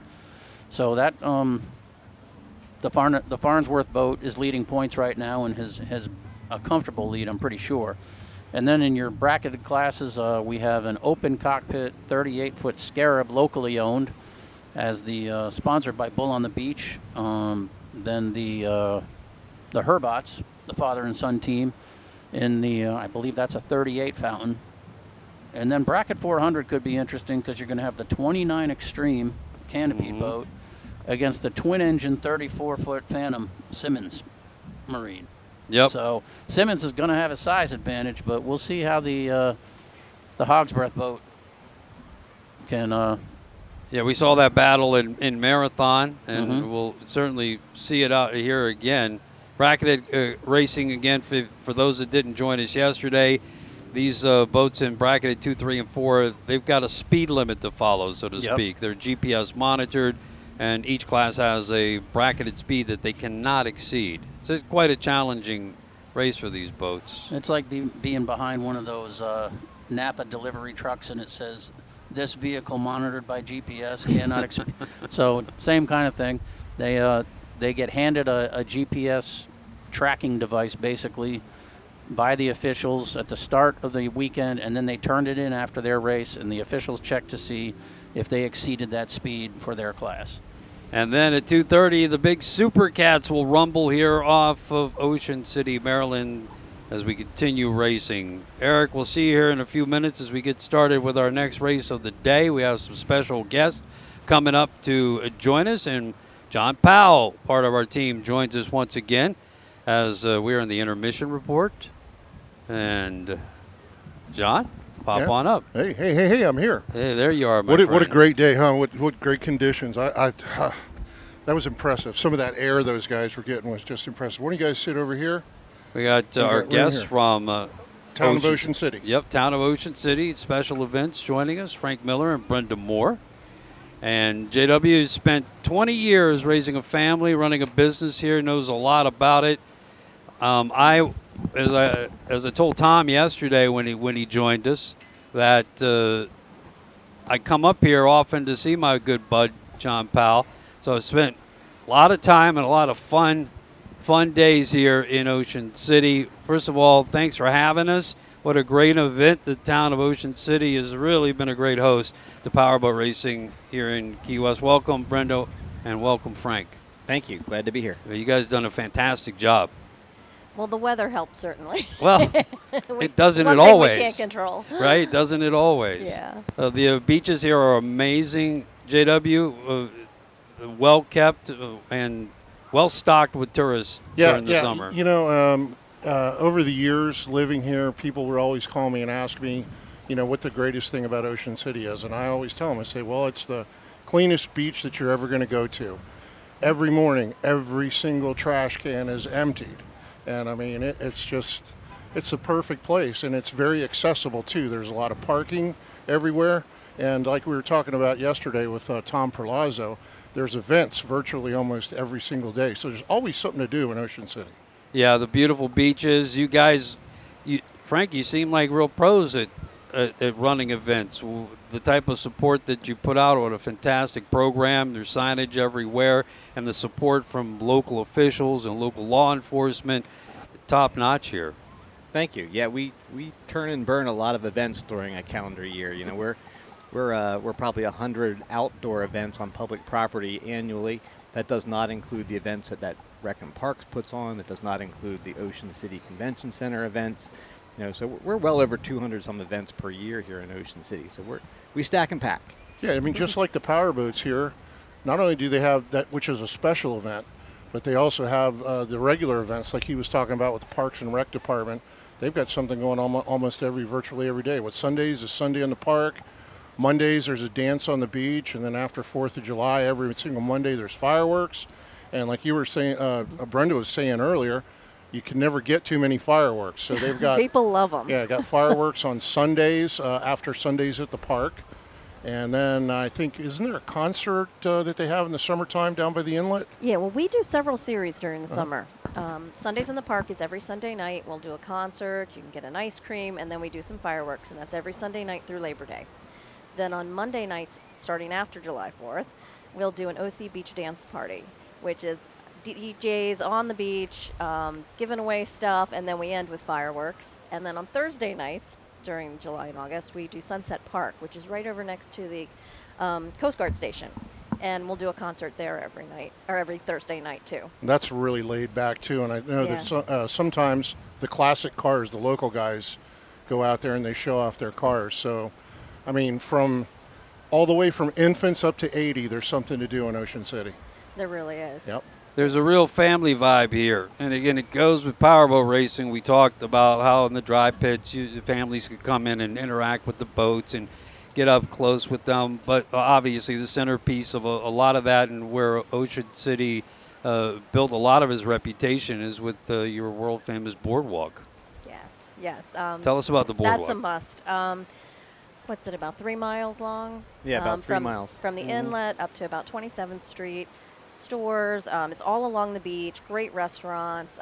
It's fun. And the amusements down at the end. Yeah, you got your rides and everything right at the end. There's so much to see on the boardwalk, and there's a pretty convenient tram service that runs from end to end.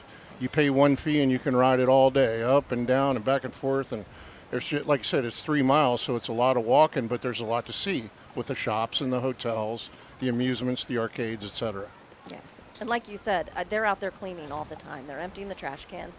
Every night the tractors come through and rake the whole beach, all 10 miles there from inlet to the Delaware line. So, yeah, it's a great place to be. The most amazing beaches I've ever seen growing up in Key West, our beaches are small. You can't see the end of this beach. It's never ending. You know, It's beautiful. Well, not only do you have the 10 miles from the inlet to the Delaware state line, if you go in the other direction, where you can see from our hotel up here, is Assateague, and that's 17 miles of beach from the inlet all the way down to the Virginia line. So I had a lot of it's an incredible fun resource. doing that and going down to the park at Assateague, and they have the small horses there. Yep, What are they called? Yeah, they're Yeah, ponies. state The ponies. Yeah, ponies. They're amazing. They came on shore during the shipwrecks of the 1500s, and they've survived there and procreated and everything else right on the island. Frank, you have an interesting museum here in town of Ocean City as well. Yes, the Life Saving Station Museum. Yes, yeah, we have that's down at the south end near the inlet of the boardwalk. In fact, they are building a new building. They're renovating an old bank building in downtown Ocean City. That's going to be opening up, I want to say, the end of this year, and they're going to go to full exhibits next year during the town's 150th anniversary. The town is celebrating 150th anniversary. Yes, yep. Next year, 2025, the town will celebrate 150 years, and we're going to have a lot going on. You think we have a lot going on now? We're going to have a lot going on next year for that anniversary We're gonna take it up a notch. celebration. We are going to take it up a notch. Exactly right. Well, I've always enjoyed Springfest, which happens every spring, in the beginning of May, and then Sunfest, which is at the end of September. But you guys have added some new events too, some big concerts. Yeah. And Tom was mentioning them a little bit yesterday, just painting a broad picture. But what kind of acts do you have coming to these things? Because I know there's about 40 or 50,000 people. They're just Right. We have several things actually in the fall. It's crazy. Bike Fest will be there in September. Right. And yeah, they'll have a full lineup of acts. You're catching me off guard here. I'm trying to think who's going to be there. I think Styx, Buck Cherry. I mean, there's a good variety there. Then after that is the Ocean's Calling, which is the national touring festival, and that's 3 days of nonstop national acts. Yeah, that's kind of like a West by Southwest kind of. Oh, it's huge. Yeah. And then they're going to stay a second week and do a country version of it the Oh, weekend nice. afterwards. So you'll get two.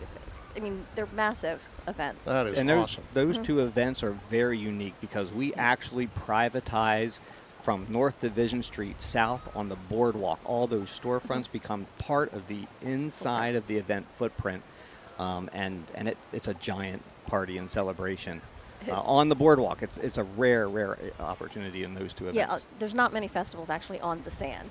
So people will travel here just to have that experience. So that's neat. And actually, Sunfest has been moved later in October so that we accommodate those two. Okay. So Sunfest will be in October. And prior to that, there'll be the car cruiser with all the classic cars all up and down the boardwalk. Well, So- that's got to be some of my favorite weather that time of year anyway. Oh, So that's October's Absolutely. great.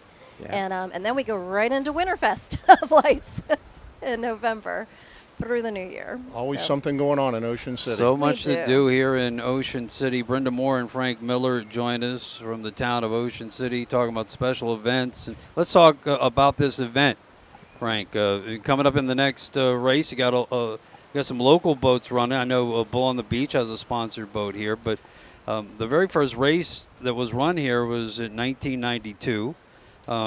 So racing's not new to Ocean City, but it's been a while since powerboat racing has been back. And what brought Race World Offshore back to bring racing in the American Powerboat Association Series here to Ocean City? Well, I'm going to say that it was definitely an idea that Tom Perlazzo, our tourism director, had, and had an opportunity to speak with Larry Blyle with RWO and Roderick Cox. We had a really great site visit with them, and we know the value of the event. Back when this event was put on, prior to my tenure here, it was a really large opportunity for people, a spectator event in Ocean City, and it died off for a while there. It was put on by a different organizer, but now with RWO, we see that value coming back again here to Ocean City, and this event has a lot of potential. It's a lot of potential. Talk about the support that you put together, the professionalism in terms of signage, support with the program. You guys really put yourself in 110%. We do. We want to make sure that when an event comes here, it's ready to go. We dot all our I's and cross all our T's. we're very thorough with the details. We expect our promoters to be very thorough with their details if they want to produce events here in Ocean City, Maryland. So we only bring in top-notch producers. And make our visitors happy. Yes, You know, absolutely. that's the goal. It's about our visitors and our residents. As you know, well, and yes. we want to have a lot of things here to offer that very broad spectrum of guests that we have visiting Ocean City every single year. And just to the so quick to be in Pennsylvania or Delaware, Virginia, Baltimore, Washington D.C. area. There's so many people that come to Ocean City for fun times and great food. Baltimore crabs, Chesapeake crabs. I mean, you're going to find them here. Great seafood, scallops, as well as the amusements. Brenda, how can folks find out details online and social media and stuff about the city, about the town of Ocean City? Well, it's definitely ococean.com. That's going to lead you to every media, lodging, restaurants, events. There's a whole calendar in there. You can go almost day by day and see what's going on. And then our Facebook page, which is Ocean City Tourism. So has it been fun for you guys? I mean, do you guys it has. you have fun with these events? You gotta have fun, right? Well, Frank? it's every day it's something new and different. It's not like we're sitting at a desk doing the same thing over and over again. You know, No. You know, when we start off our season, you know, we're full tilt. And we're at our busiest when we hit September and October, like Brenda had described, all those events going on, from Wine Fest to Bike Fest to the two large concerts and Cruisin' and Sun Fest and then Winter Fest. All culminates to a final large New Year's Eve celebration, which obviously this year we're kicking off that 150th anniversary at that event. That's going to be fun stuff, Dub. It's really all my stays here, coming to visit you over the years. I mean, it's just been it's been another punctuation of a great time here in Ocean City for this RWO event. Yeah, and I mean, I just can't emphasize how much of a family town it is. You know, with me raising my kids here, I can't tell you how much fun we had doing soccer on the beach, lacrosse on the beach. They do lacrosse up at Northside Park. I mean, huge tournaments, huge softball tournaments, huge baseball tournaments. So it brings a lot of people in and good competition. And then at night when the kids need to blow off some steam, there's plenty to do too. So I just can't emphasize how family friendly and how cool Ocean City is a place to come to. Yeah, and we're very unique because not only do you get that city resort atmosphere of the Barrier Island, but you cross that Route 50 bridge and you're into historic Berlin, and you have the Aztec Island, which is the natural habitat of a barrier island that you can go and camp on and relax on the beach on, and even if you have the permit to get out in your car and drive on. It's such a broad range of things to do here on the Eastern Shore of Maryland. Well, we thank you for hosting us here, and what a great fun it's going to be. The rest of the day is going to be spectacular. For our next two starts, and we'll end the day with the biggest and baddest boats of APBA offshore racing, the Supercats. Brenda Moore, great meeting you. Thanks for having us. Thank you. And Frank Miller, great job. Thank you. We're so glad to have you guys here. We look forward to future years. Absolutely. Appreciate it. JW, if you'd stick around with me, we'll talk a little bit more about this afternoon's racing as we get back going with the Ocean City Grand Prix. Great having Frank and Brenda from the town of Ocean City. Again, as Brenda mentioned, everything you need to know about Ocean City, visit ococean.com. So we talked earlier about the winds coming around to the west is forecast, and that may help us with some of that choppiness that we had in race number one. And it'll be interesting to see. You thought that possibly with that wind coming around to the west, it may help turn it more like it was yesterday. Yeah, yesterday was a typical onshore flow, what we call it. So there's a ground swell that comes, the beach faces east. So the waves are coming in from the east. And that's just typical. They travel all the way across the ocean. They crash on the beach. That's the sound that you hear that you love so much. But when the wind switches around to either the north or the south, it affects the angle that those waves come in. They're still trying to come from the east, but they have a little bit of a tilt to them because they're coming from a different direction. So it made it a little bit challenging this morning, like our course marshal described it, a little sporty out there. That's right. So you got to see the air underneath the boats, and I was sitting outside listening to it. really strange because you hear those big throaty motors just revving up, and then when they get airborne, they pull the throttles back because they don't want to over rev the engines. So it's like they just stop for a second, and then all of a sudden it's like back up again. So it's really an incredible thing to watch, and if you've never seen an offshore powerboat race, you really should come and check one out. Eric Colby from Speed on the Water jumps back in. So we have been fortunate with the weather. Obviously, the prevailing wind out of the west is a good thing, northwest, southwest, coming off the shore. You're even protected a little bit to the north, you were telling me, because of the way Ocean City is situated, or if the wind comes northwest, I guess, you're still protected a little bit. Where it can get really tough is when that wind's coming out of the northeast or the east. Northeast, east, southeast. Southeast. All really treacherous, and then if you get a tide wind combination, it can really stand. I've seen 8-foot standing waves right outside of the inlet. I mean, people go out and surf on them. It's like they just stay there. Mm-hmm. So it's pretty cool to watch. Well, nature's a wonderful thing. That's why I wondered if when Fast Boys took that really wide turn, if they were kind of trying to set themselves up so they were taking the waves in more of a head sea than a quartering. Right. Because those V-bottoms will run better in a head sea or a following than with absolutely. One trying to upend them from the side. Yeah, they roll a lot when they get side to side. So, yeah, that's possible. I do have to, this is totally unassociated with anything else that we've been talking about, but Race Control asked me to remind everybody who might be listening to our live stream, listening on oceancityradio.com, this is a drone-free event, people. Please. Somebody's flying a drone out here near one of our turns, and we've got helicopters in the air, and the FAA did not approve any drones to be operating in our race space. So somebody was illegally flying a drone, and Race Control just wanted me to remind everybody that this is a no-drone area. Race 2 is coming up. That's the Super Vs and the bracketed 2, 3, and 4 boats coming out. And then it'll be a quick start back to the number 3 race of the day when the Supercats will come out. So, I mean, once 1:30 comes around, the racing will be quick and fast here for the Ocean City Grand Prix. Live coverage here on Race World Offshore's Facebook page and also our YouTube channel.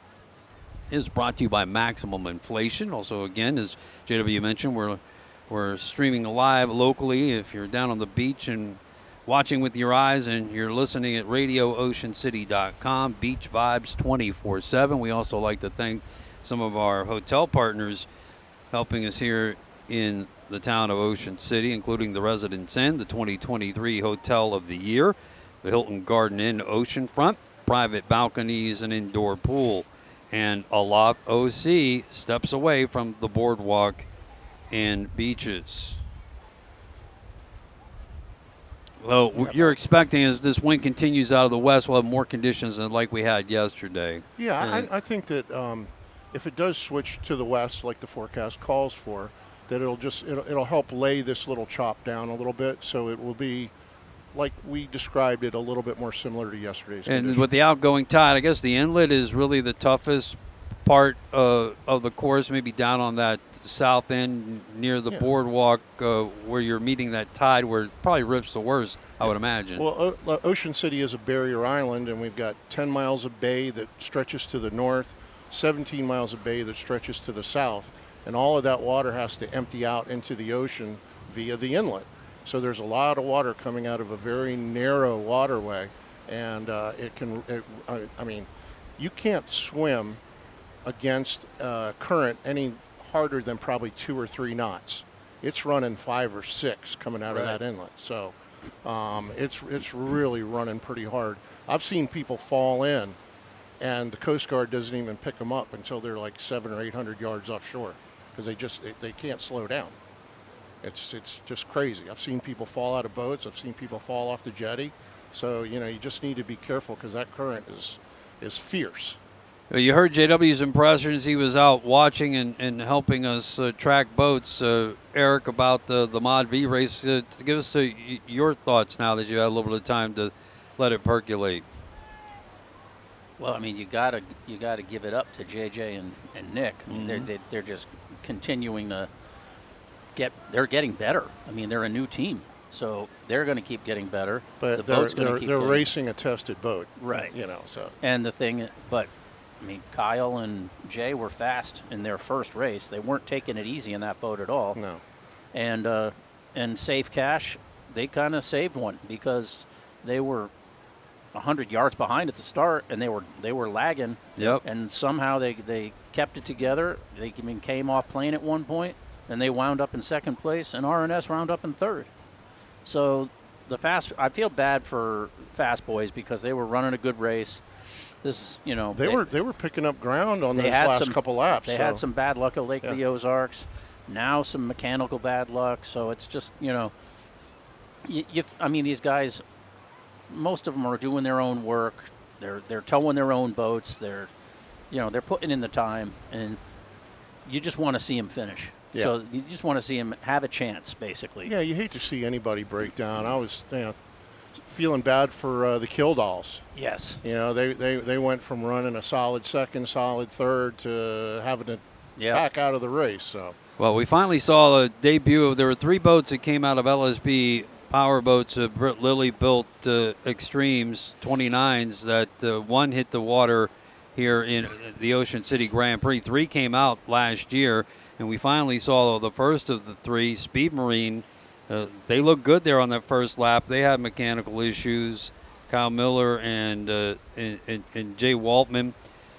They're here. They'll be back at the next race in Sheboygan. There's 2 more boats. Yeah. 2 more North Myrtle Beach RV. That North Myrtle Beach RV 151 Express, and 1 boat that they couldn't make it because of mechanical, and that's the El Bandito Yankee Tequila Team boat 29 Extreme with Stephen Furman, Steve Miklos, and that 29 Extreme is your defending world and national champion. They'll be back, so we're gonna be swarmed with extreme holes to end the season. And the strange thing is for a Miklos Furman boat to have 2 major mechanicals in 2 races in a row is rare.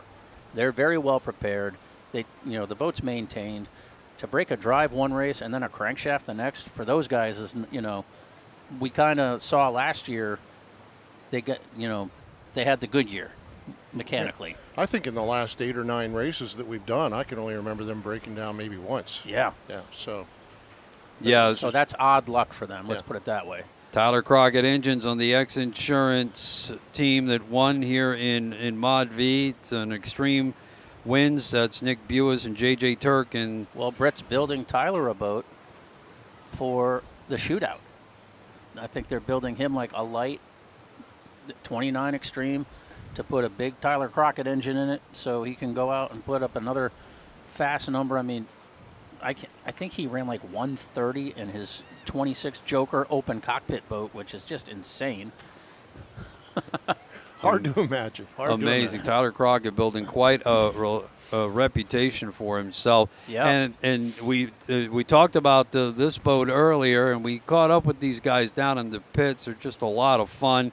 They were racing the old LSB Hurricane of Awesomeness as Britt sold that one off to Michael Flamia in Key West and his wife. Yep. The framed offshore racing team, his good friend John Jennick from Virginia joins him in that boat, and they've been having a lot of fun. They got a sponsorship from Hog's Breath and a bunch of other people from Key West, and we caught up with them down in the pits. Your Hog's Breath racing team will be coming up in bracket class 400. Right out of Key West, Florida, framed offshore racing, and 2 great buds on a team that seems to just have so much fun. The Hog's Breath offshore racing team, John Jennick and Michael Flamia. Guys, this came out of a passion for powerboat racing, and out of Key West, you're able to put together a nice sponsorship, get a great boat, a historic boat from Britt Lilly at LSB, and now you've been off racing Class 4 all year long. And Michael, it's been a lot of fun. It's been a blast. We couldn't do it without Britt and LSB and the whole team.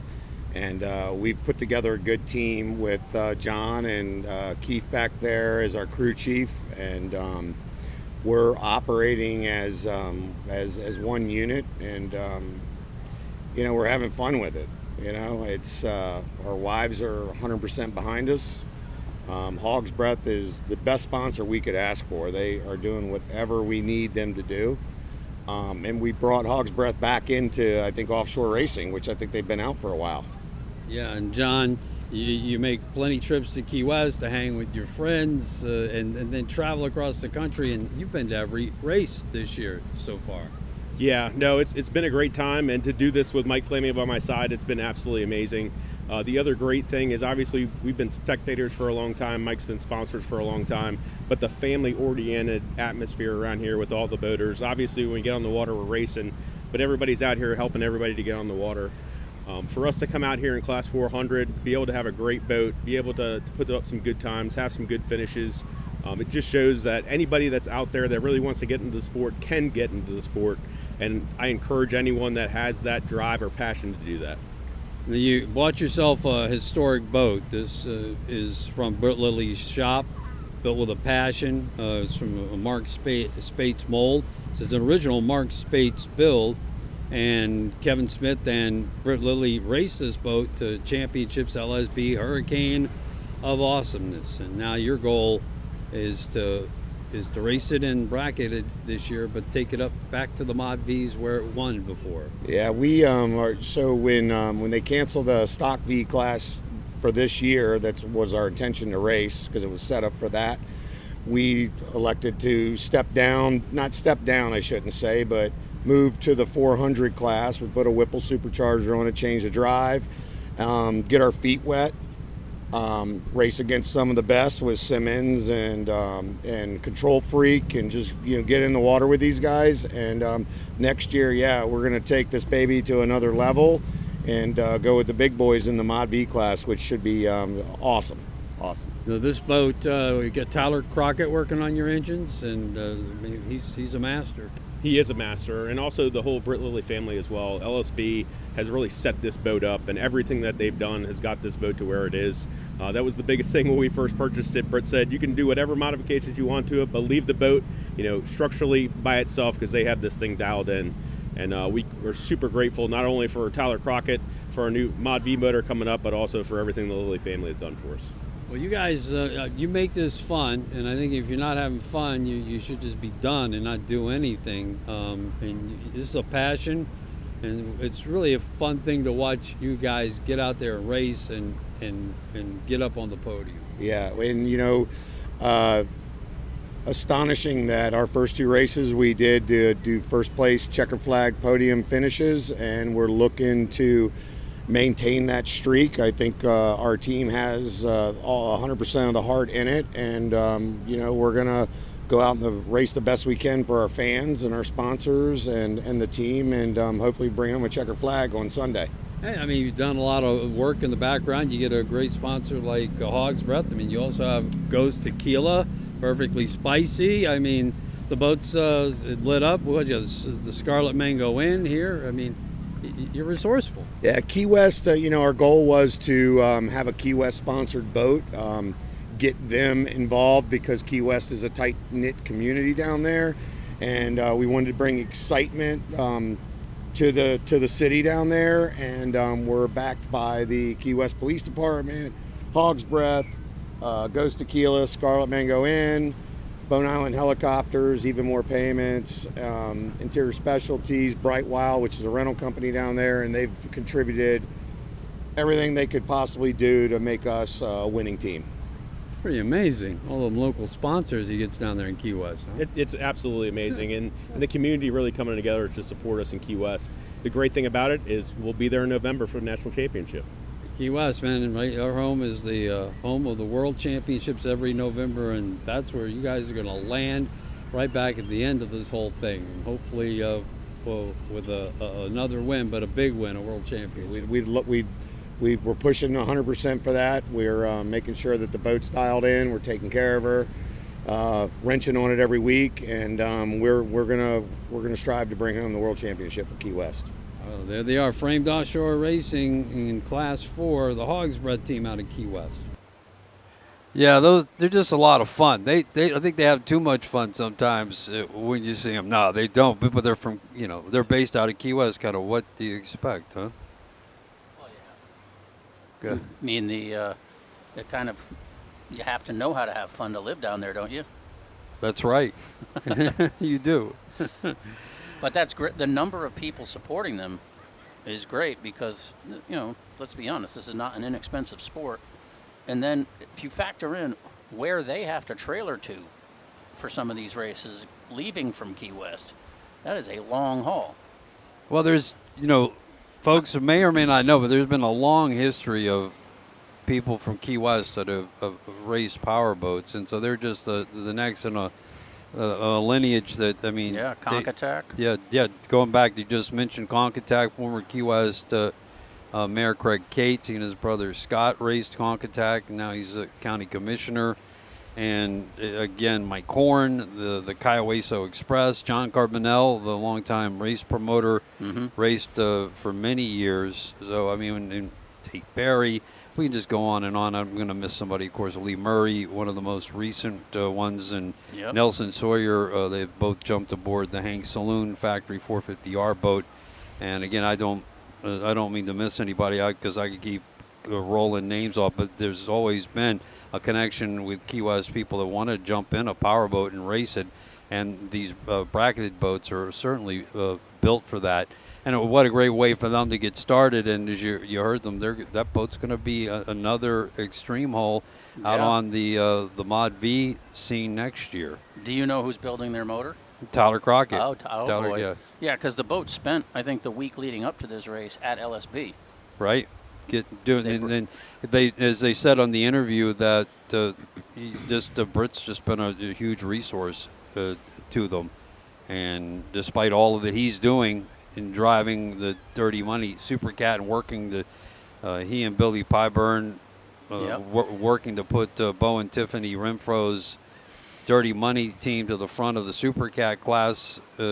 He's still got time for the framed offshore race team. Oh, he helps them. I'm sure he was helping Kyle and Jay. No, absolutely. And then I would imagine he spends a good amount of time on the phone with Nick Buis if he has questions. So yeah, I had a good chance to catch up with Kevin Smith, and there's an interview I did on my radio show that you can. Any of the interviews that I did around for the radio show that I run out of Key West, it's up on the Whale 99.5 website. That's whale995.com. Just go to the Bubba Todd Show tab and scroll to the bottom left. You'll see Race World Offshore, RWO, and we have an archive of all our interviews, the races, and some of the shows we do with Scott Porte, the Fast Five. I had a really interesting interview with Kevin Smith, who, by the way, is super happy that his good bud Britt Lilly is moving up and moving out of Mod V, but it's bittersweet because they raced so many times together. Yeah. And Kevin got a chance to jump into Steve Miklos's boat at Lotto last week, and he was unfortunately not long enough. Not long with the crankshaft problem, but he had an experience running that Newport Tape bottom. That's an interesting interview that I did, and Kevin's just a gregarious, fun guy. Again, bittersweet for him because he's just chomping at the bit. He sees his buds Kyle and Jay getting their speed marine boat together. He's ready to go jump in one too. And the whole tug-it thing is he's a tugboat. He has a fleet of tugboats, doesn't he? Yeah, in a yard. Yep. So yeah. Very busy guy. He is. On the commercial side of the marine industry. Yeah. And it looks like we have race boats coming out onto the course here. So we're about ready to get started again. Thanks for hanging with us in our intermission report here at the Ocean City Grand Prix, latest race of the American Powerboat Association National Series. We put races in the books yesterday in bracketed classes. In Factory 450R, the Mod Vs have stepped out and put the course to their paces. And now we'll move up to our next V-bottom classes, the Super Vs and the bracketed 2, 3s, and 4s. Yeah, this should be interesting. I mean, as this water lays down, these boats are just eat it up. And then Supercat, oh my gosh, I can't I can't think of almost tailor-made conditions for them by the time 2 o'clock rolls around. Can you? Yeah, again, here's our starting lineup and starting Yep. grid. Eric Colby from SpeedOnTheWater.com. Yeah, and then starting on the inside, we've got boat number 288, Herbot Racing with Keith and Cade Herbot. Bull on the Beach is a 38-foot Scarab with Charlie Groff and Jerry Thompson. Framed Offshore Racing that we just spoke about, 29 Extreme with John Jenick and Michael Flamia on the throttles. And the 34-foot Phantom, Simmons Marine, and the with Jim Simmons throttling and Kevin Campbell driving. Sorry about missing the lane assignments here. Then the Super V's, Cortez Super goes. V's, Yep. Cortez is a 40-foot Fountain, Cortez Cove Fountain Racing. Kirk Brito's driving throttles. Rob Lockyer coming over from the UK. And then Team Farnsworth, Hancock Claims, 42-foot Fountain. Elijah Kingery on the wheel and Jay Healy throttling. So we'll hear some major power coming out of some of these boats, as Eric detailed Yep. earlier. The Super V boats in particular are going to show The great Cortez speed. Cove boat Yeah. has the, when we call them tractor pipes, it's because the exhaust pipes are basically sticking straight up out of the engine hatch. And that's supremely loud.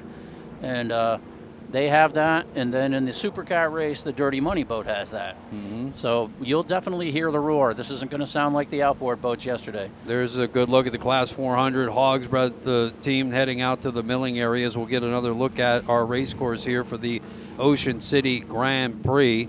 As the boats are moving out towards turn number 2 right now. They will mill there. This is a counterclockwise course. Runs down the beautiful beaches here in the town of Ocean City, down towards the boardwalk. So they'll mill, get up on plane, get the start. All boats will be starting together. And then the official start of the race, even after the green flag, will be as they pass that yellow buoy, the finish line. And that will be the start of laps being counted here. Class Super 200, V's 13. Super V's 13, and as well as Class 400, Class 200 and 300. They're running 11 laps, and again, just under 50 miles there. The other classes, 58.5 miles here today.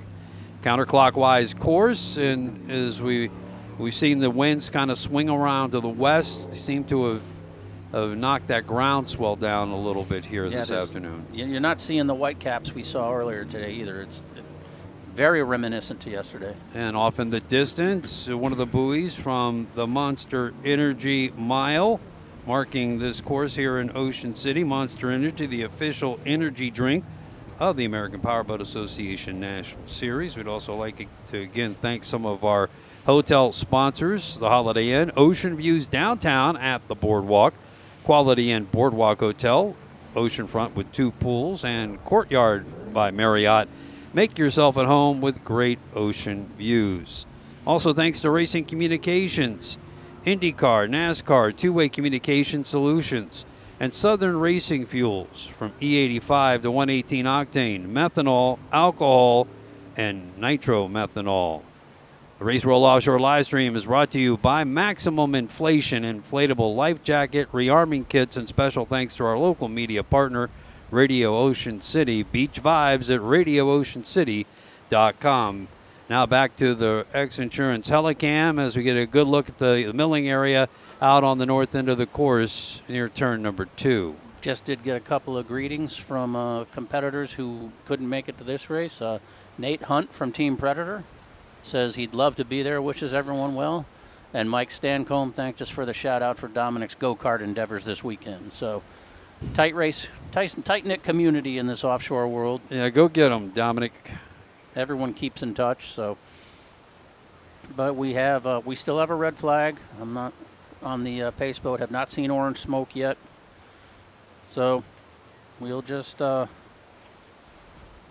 watch these guys. Keep an eye on your pace boat. Yep. 6 boats on the course in 3 different bracketed classes, and then 2 of the big V-bottom high-powered Super Vs. You know, Super V, and over the years we've seen an evolution of class names. Yep. Super V is one that's kind of been around for a while. The rules have been different. But for years, I mean, the early days, were dominated only by V-bottoms. Catamarans Yep. started to come into development in the 80s. But even through the 90s, V-bottoms, the Fountain V-bottom teams, the Factory 1, Factory 2 boats at the turn of the millennia. Instigator. Yeah, the Instigator boats. The red Billy Glicks. Yeah, Michelle. Red Fountain. Yeah, the big fountains of the early 2000s were quite amazing. Rio Rose's boat. Michel Carcenti ran with the Serge Allegre. Yep. And Michelle ran with Michael Siebold too, I believe. Right, and he did. But with Serge, he won back-to-back world championships in Super V in, I think, 2003, 2004, 2005 in the Rodriguez group. And a prolific class, and some of these boats are holdovers from that type of racing. Fastest, safest, best handling boats on the water. Reggie Fountain, amazing racing enthusiast. And one of these boats is here today, the old Taboo boat. Yep, the Taboo boat, which was, Bull on the Beach, we were just told is a scratch, so we will not be seeing a bracket 300 boat on the course. But yeah, Taboo is definitely a holdover. That is a unique fountain because it's one of maybe 2 or 3 that was rigged with Arneson drives, and that was when when Craig Wilson was racing with Bill Mazzoni, and Craig's dad Mark worked for Arneson in twin disc for years, so he was always a proponent of having Arnesons on a boat instead of a conventional stern drive.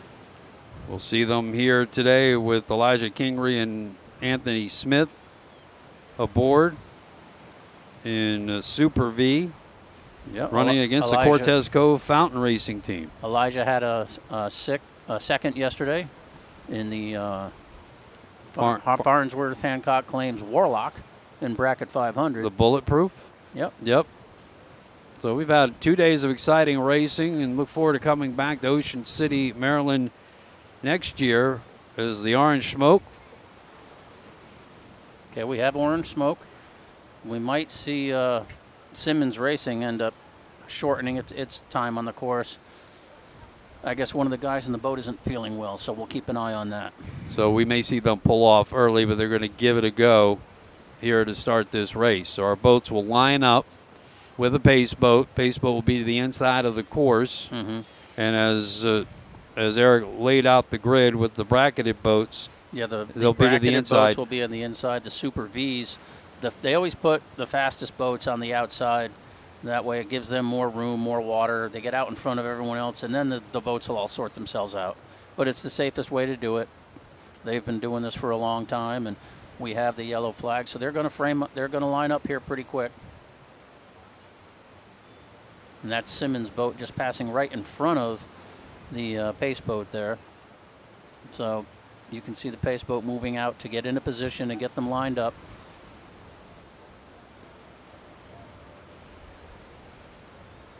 Definitely the conditions have softened up out there. I think they were churning quite a bit just an hour and a half ago. I think the Mod V guys were wishing they were the 2 o'clock race. I'm wondering. I'll tell you what, the fans sure did get an eyeful of what APBA Offshore Racing is all about in the Mono V category, the monohulls out there. They did put on a spectacular race, and the early start was quite the spectacle. Maybe if Ken Bollinger's watching, shoot me a text. Let me know what happened to you guys, Fast Boys. You were running well. Certainly did put a challenge on to the eventual winner. All results unofficial. The X-Insurance Statement Marine team, Nick Buis and J.J. Turk with the early checkered flag here. Okay, now we switched over to the X-Insurance helicopter cam. And this will give us a long distance view of the start. There comes the pace boat getting up on plane. Remember how the pace boat was struggling earlier? Yeah, now it's nice. They're happier. Yep. And let's see the big boats are already up on plane. The Super Vs are the 2 to the right of your screen. And now they're just getting everyone saying, come on, get up here. Giving them some room to accelerate and to get up to speed. Looks like they're staying to the inside. Are they going to... Well, this is where we're at right now. Those boats are so much quicker. They're trying to keep up with the pace boat at this point. Now everybody's coming together. Flag. We got a green flag, and the race is on. Second race of 3 today for the Ocean City Grand Prix. Claims. Team Farnsworth, Hancock Claims out to an early lead. We got a nice boost of power and moving away from the Cortez Cove fountain. Got it settled down and flying level. The boat should love this water. It's the biggest boat here, just about, or as far as biggest V-bottom here at 42 feet. Because I think the Cortez fountain's a 40. But Herbot is running alongside the Cortez. So, but here's Elijah Kingery and Anthony Smith. No, I think it's it Chris, says it's Jay Healy rather. It is Jay Healy. I apologize. They have Anthony Smith on the entry list. Anthony Smith will be in the Supercat this That's afternoon. correct. But now look at Cortez Cove. Cortez Cove is moving up with next to Herbot Racing. These two boats are not in the same class, but there's your number 2 boat right at the start of the race, and we're just underway. First of 13 laps here, 58.5 miles for Super V's.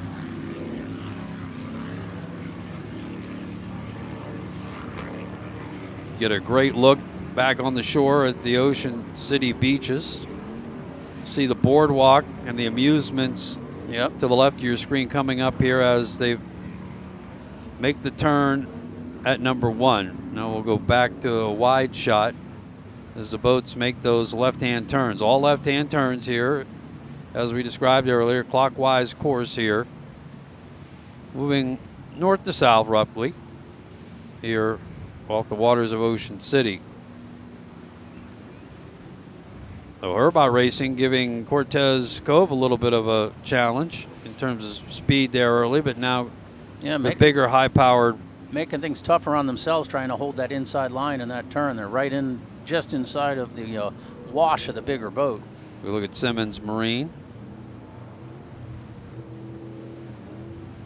Good far shot of the X-Insurance helicopter, manned by Rick Lindsay. Now his son Parker with the shot that we'll share with you here on the RWO live stream, and then back at Herbot. And look at Herbot coming up here. Hey. That's either a 35 or a 38, challenging a 40. And I believe Herbot is one of the old Was Up boats that Anthony Smith would know pretty well, because that was Herbot's Eddie Smith. Father and son team. Yep. Pennsylvania native. Also resides in Key West, or in the Keys, excuse me. I think Big Pine Key. He changes it around a little bit every once in a while. He changes keys on us. Oh. Not sure what mile marker you're from. It almost sounds like Lake of the Ozarks. Great guys. Great to have them up here in Ocean City. But the Farnsworth Hancock Claims team is getting their boat just dialed in every race, better and better. What they really want is some more competition, I think. Back to the fountain on fountain action. Class 200 Super V. That's a 38-foot fountain, 2003 build. Yep. Billy Shipley just confirmed it's the Was Up the Herbot is a former Was Up, and it's a 38, not a 35. So that's why it can run with that 40 in these waters. As we look back at your overall leader is checked out. Yep. Team Farnsworth Hancock Claims.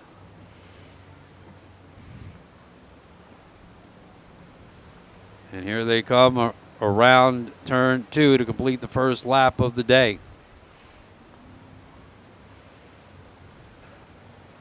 Bill Mazzoni was a much-loved powerboat racer. He raced the BTM Catamaran. Yep. Built this boat.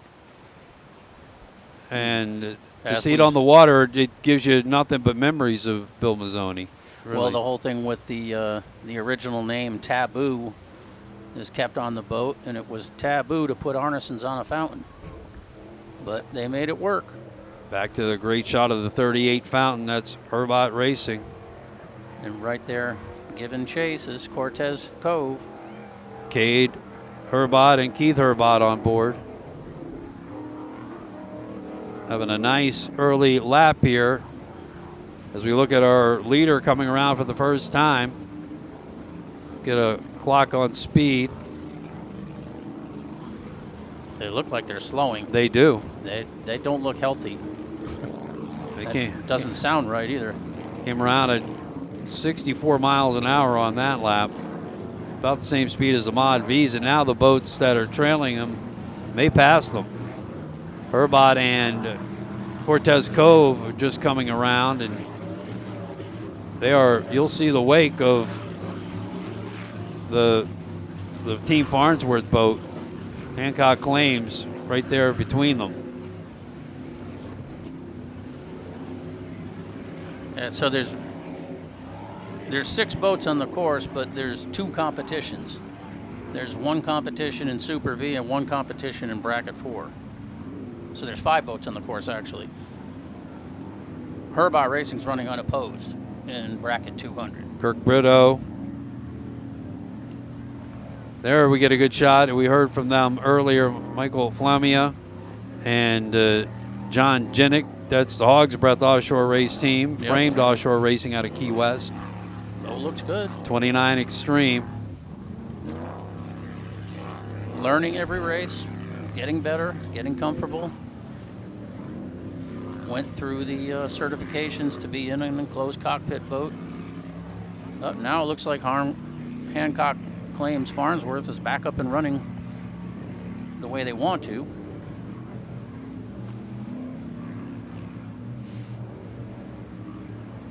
So maybe that was just a momentary look at the gauges when they crossed the finish line. You can see the Taboo name still on the side of the boat there on the side of the cockpit. And Simmons is off the pace. Like they said, now it looks like their hatch isn't closed on top of that canopy. See how it's flapping? It is. I wonder if they could reach up and take care of that at some point. Good shot. How the boats are carrying now here in this afternoon sea on the Ocean City Grand Prix presented by Race World Offshore.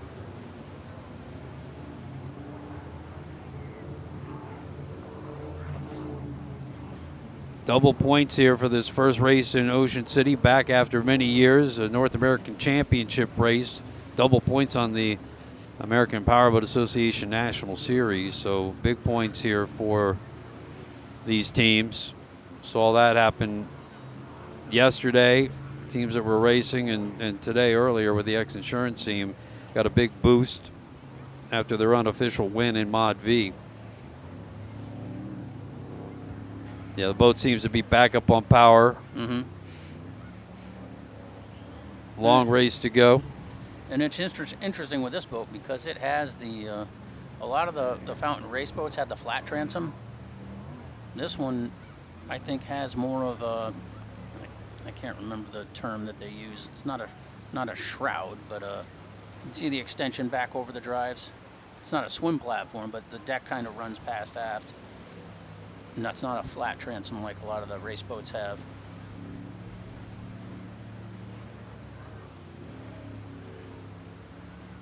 Official kickoff to summer here in Ocean City. All kinds of great events. We thank Frank Miller and Brenda Moore for joining us in the intermission, telling us all about the special events that are coming up all summer long and into the fall. Plan your visit at OCOcean.com. Maximum Inflation bringing you our live stream inflatable life jacket rearming kits. Monster Energy, the official energy drink of the APBA National Series, and Sunoco Race Fuels. Go fast. Locate Sunoco near you, SunocoRacefuels.com. Coming through after lap number 2. And these guys just continue to battle each other. Herbot Racing and Cortez Cove. A little action between classes.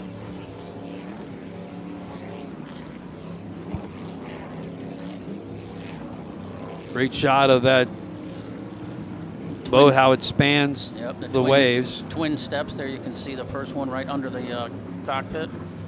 They have about 13 to 14 second lead over these two boats battling. They're not battling for position, but they're just having fun racing each other.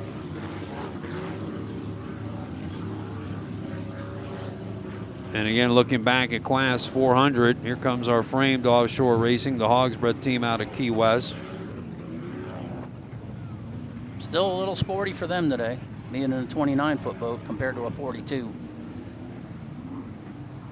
Well, that boat's back in home waters, just built a couple hours away from here, over outside of Annapolis, that LSB Extreme boat was.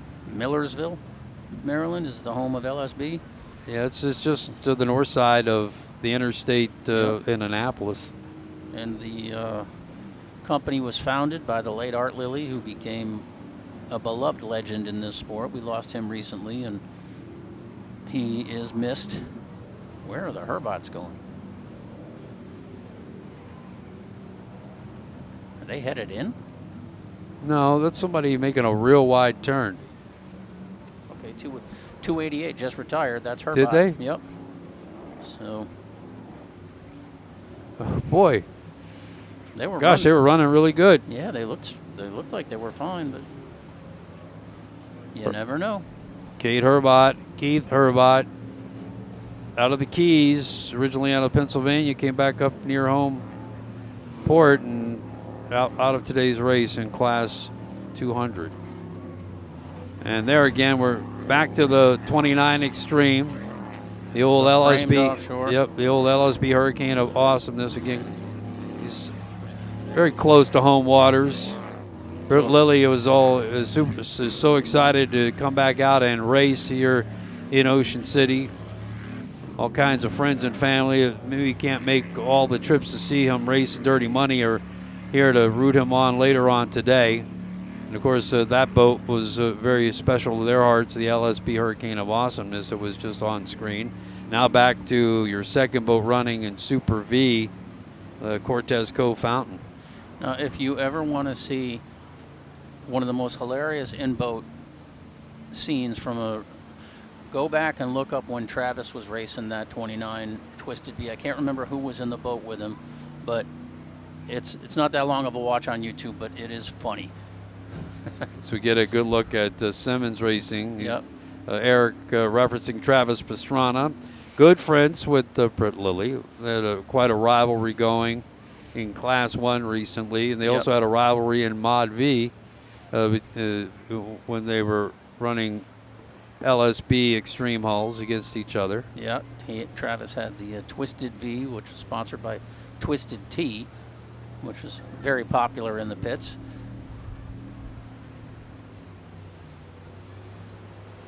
And here's the Cortez Cove boat. And Cortez Cove, I believe, is running Express Power, while Farnsworth Hancock Claims has Scorpions in the engine makers battles.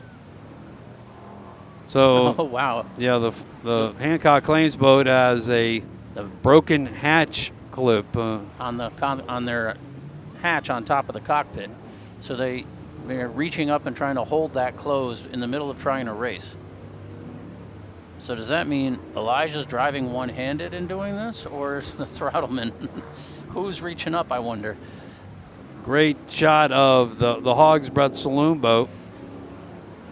It looks good. That livery works well on it. Almost looks like a Coast Guard wrap. The kind of Coast Guard colors. And this is the end of lap 3. Is this for Farnsworth? Yep.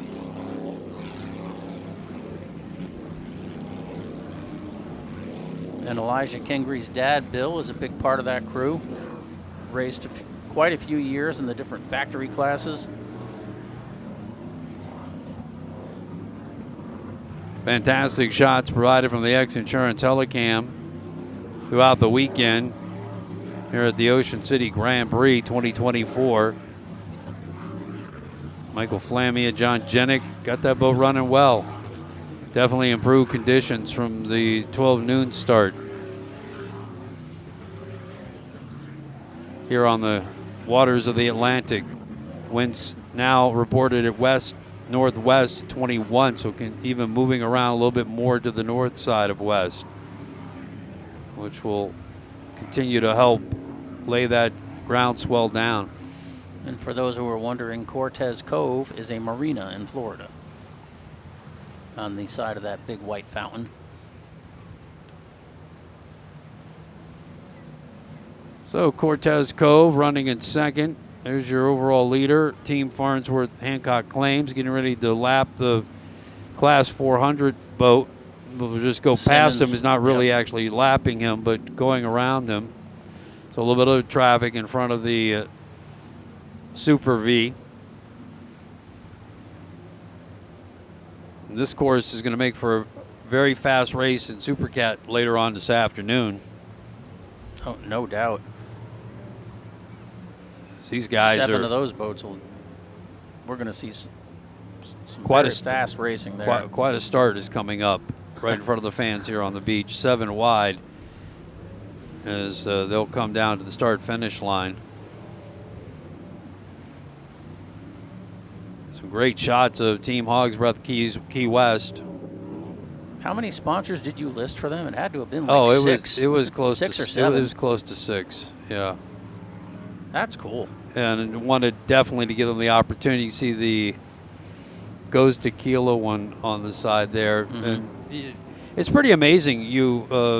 Superstock not here. CocosMonkey.com sponsors a national boat. And the same thing there. You go around that boat, and there's a half dozen Key West businesses that are sponsoring that boat. So the support of Key West to out of powerboat upstate racing. New York. Yeah, exactly. And of course, Key West is the home of the annual World Championships for over 4 decades, since 1977. Pretty much every year, for the exception of a few, the World Championships have been held in Key West, and that's how we end the year on the APVA series with the World Championships, and Race World Offshore host that event. Always a week removed from Fantasy Fest.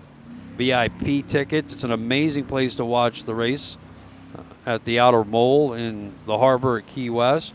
Oh my gosh, the vantage point there is. Yep. That's unbelievable. We're spoiled by that one. We are. And you won't get closer to the boats than you will in Key West for the World Championships. All the details about the Key West World Championships in November at raceworldoffshore.com. As we get another good look at our leader coming back around about a quarter way through this race, coming in off lap number 4, Team Farnsworth Hancock Claims. Back overhead of our competitors from the island city of Key West. Framed offshore racing. Just run it smart. No need to beat it up. Complete the laps, get the flag, have fun at the awards banquet. And we appreciate all the racers and race teams that have come here to Ocean City and travel around on the American Powerboat Association National Series.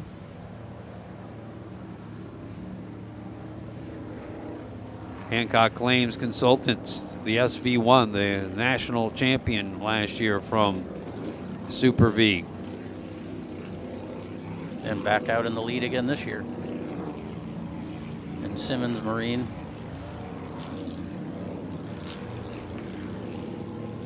Very loyal to the sport. Yeah. There aren't many races they miss. And they're always going to give you a good effort. For many years, they towed around 2 boats Yep. in bracketed class racing. Actually, one of those was, I think, a Stock V, Team Octane. Yep. Yep. And they basically that boat, that canopy, saved those guys' lives when In Key West. when they got run over the top of. Yep. Sean Steiner's safety crew Yep. was quick to the action, and Jim Simmons emotionally told us on the intermission report in Key West that those guys saved their lives. Yep. Good look at Simmons Marine. Cortez Cove running in second in Super V, making the wide turn there now through the wake of Taboo, maybe making up some distance on them. I mean, when Taboo has come by, we have the door closed here from where we're broadcasting, but you can, if you still listen, it still doesn't sound like it's at 100%. Hancock claims Farnsworth, Team Farnsworth, the SV1. But it may just be that they're taking it easy. The end of that first lap, they did kind of seem like they had come off power, but now are back to it, and may have got word from Shore that Cortez is getting close. You better pick it up. And now they're running it pretty hard. It sounds good. Maybe they just didn't like running it. The engines don't like to be run slow.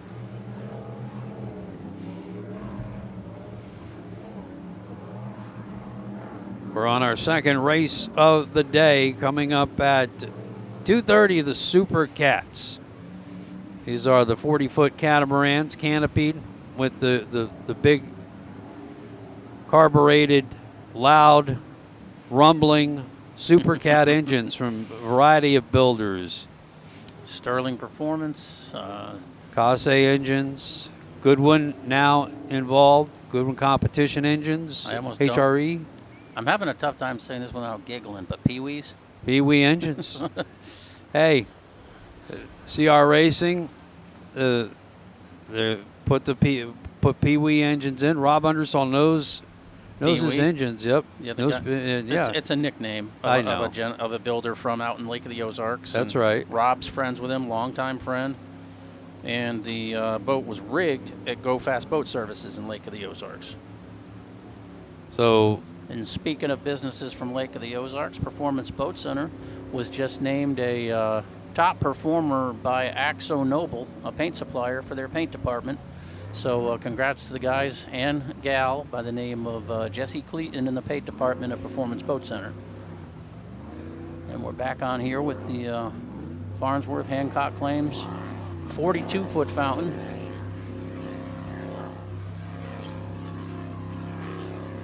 Running a smart race, staying out front. Looks like he pulled a little bit of distance. Yep. We'll maybe try and check an interval on these guys and get an idea of what Farnsworth is able to do. Some big air by the big fountain. Yeah, and that's still coming out of that north turn, so even the Supercats are going to have to be aware of that when they come out, because that has stayed. Well, that is one of the intrigues about offshore powerboat racing, the fact that you're on a liquid track, an ever-changing track, and the input that the throttleman has to have in terms of running the boat to be able to read the waves. The waves don't always come in a proper direction, in the direction that you want to see right on the bow. And in these ocean races, you're definitely going to deal with a beam C or a quartering C or a bow C. So this is just another race and another challenge for the Supercat teams. We're also being asked by race control to let the fans know no swimming during the race. So if you're in the water out near the course, please get away from the race boats. You mentioned how spectacular Key West is for viewing. We talked about it yesterday, Eric, how this is the closest I've ever seen in beach racing. Boats get to the spectators. Yeah, and they actually, for today, they moved the finish buoy out farther. So yesterday was even closer. Of course, we saw a mishap yesterday with Gladiator Canados and Factory 450R as the boat tripped was on the outside lane. Yep. Right in front of the fans and rolled right over, tore the canopy cover off, and one of the engines. Yep. The entire transom of the boat was pretty well destroyed, you said. Well, I don't know if they had structural damage to the boat, but it's just the way that engine, everything from the starboard side was gone. You could see a cable hanging off from the batteries, from the rigging. It just was such a clean removal. Get back to your overall leader, SV1. Hancock Claims. Get a good look at the twin steps in the bottom of that boat. Team Farnsworth, they'll campaign a boat. We talked about Supercat class coming up later on this this afternoon, just at 2:30. They've moved to Supercat as well with their 40-foot MTI. It's a former World Championship boat from 2014. Broadco. The Correct. Broadco Yep. team, yep. And Win Farnsworth is committed to supporting the sport and being involved, and he's gonna field a professional team. They're gonna look the part, and Yeah, they're campaigning 2 major class boats all around the APBA National Series. You're seeing one here in the Super V class. And again, keeping alive that heritage of V-bottom, big V-bottom, yep. rooted largely in fountain power boats. Well, originally Elijah Kingery wasn't sure if he was going to keep running the bulletproof boat in bracket 500, and Wynn went to him and said, "No, I want you to defend your title. So we'll help you out, and we'll put our name on your boat too." So I thought that was pretty cool, supporting his guys. We get a look at your number 2 boat, Cortez Cove Fountain. Continuing the run in second here in Super V. Let's look at the lineup coming up for Supercat class. Your overall leader in the point standings, Imcon, but it's a close race. WHM Motorsports has put in a good showing so far Very this good year. start to the year. Yeah, and they're coming off a win at Lake of the Ozarks. Yeah, they had the boat re-rigged at CK Motorsports in Michigan, which offshore race fans will remember was the home base of Cat Can Do for many years, and Keith Holmes. And Billy and Jay are both real happy with the way that boat turned out, and it's running. Like at Lake of the Ozarks, Jay said, when the boat's like that, there's no stopping it. Well, I'll tell you what, the boat that's turned a lot of heads is Dirty Money. Yep. Bo and Tiffany Renfro's efforts with Billy Piper, the throttle man, and bringing Britt Lilly onto the wheel. They took the lead in the season opener in Marathon, unfortunately ran out of gas on the last lap. So they sit right outside of the top 3. CR Racing has been steady. Yeah. Steady all year long. They sit in 3rd on the point series. Rolling Transport, SV Offshore, is in 5th in the points. Team Farnsworth 6th. Hancock Claims Consultants rounds that out. Great Dell did not race in Marathon, and they're sitting on the bottom of the pack. But in the 2 races that they did start, C.J. Grant and Billy Moore, they were leading. They led both races and just snake bit mechanically. You were watching the Lotto show. Spun that boat on the opening lap. They got that all taken care of. Cortez Cove Fountain is in the middle of the race course and off plane, so they look to be done. Let's see if they go back out, but right now we'll have to keep an eye on them. Still running well. Team Hog's Breath out of Key West, Florida. Michael Flamia and John Jennick. The old LSP Hurricane of Awesomeness.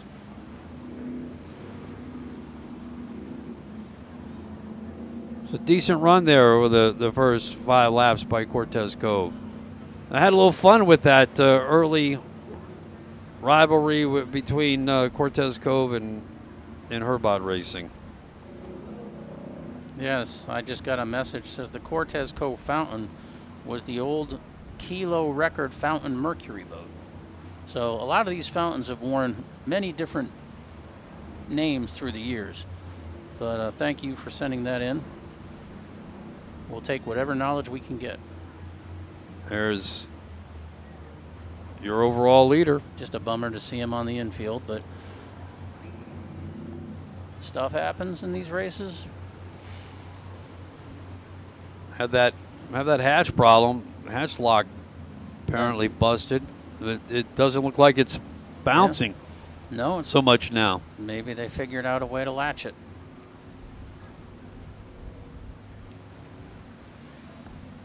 Again, the Supercats are the stars of the American Powerboat Association in terms of the big roaring engines. Now you see that those funny-looking W's on the top of the Hancock Claims boat there?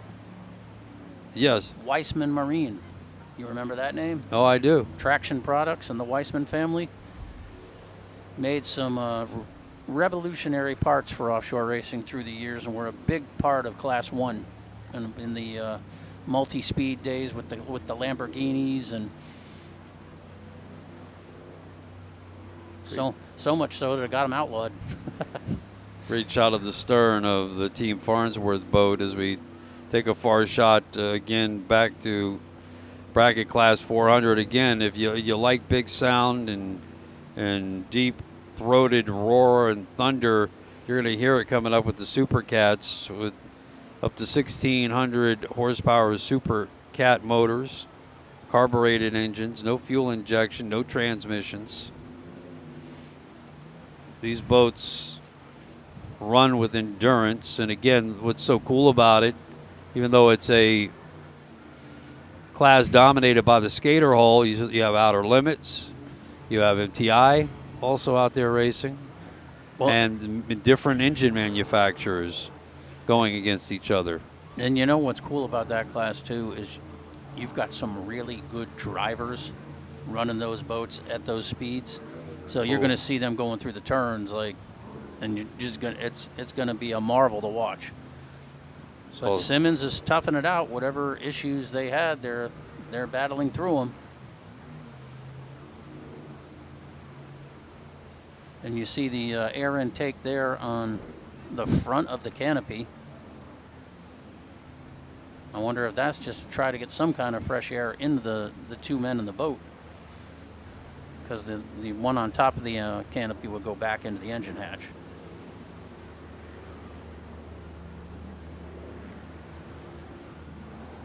Does it look like framed it slowed down to you?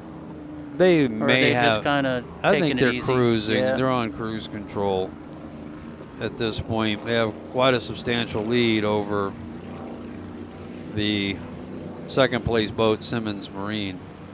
Yep, and no need to beat up anything. Okay, so that's the end of lap 5 for Farnsworth. I had it at 5. What do you have? 6. Oh, okay. But you may be right. I may be crazy. Please don't start singing. I won't if you don't. How's that? I always liked Billy Joel. Well, I like Billy Joel. Yeah, I know. I'm not going to sing. Don't worry about that.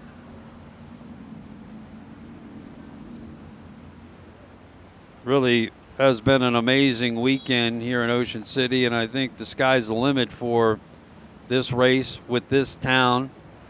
Certainly thank Frank Miller, Brenda Moore, and yesterday as Tom Perlazzo joined us. The city has really put on quite a show supporting this event with plenty of signage and support from local agencies, an amazing race program, in a town that is event rich. As you heard Brenda describe all of the events coming up in Ocean City over the summer. They were always planning and having something every day, something new here in the town of Ocean City on the Atlantic Ocean, the beautiful beaches, 12 miles of pristine beaches, and the amazing boardwalk.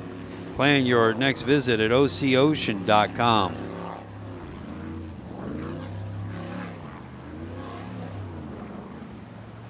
Be fun to see those guys jump up to Mod V next year. Yeah. Go ahead and get the experience this year. Learn the boat, learn each other. Smart approach to it, really. And I do not believe that Cortez Cove is going to be getting back out there. They're just down, sitting still on the inside of the course, which is too bad for them.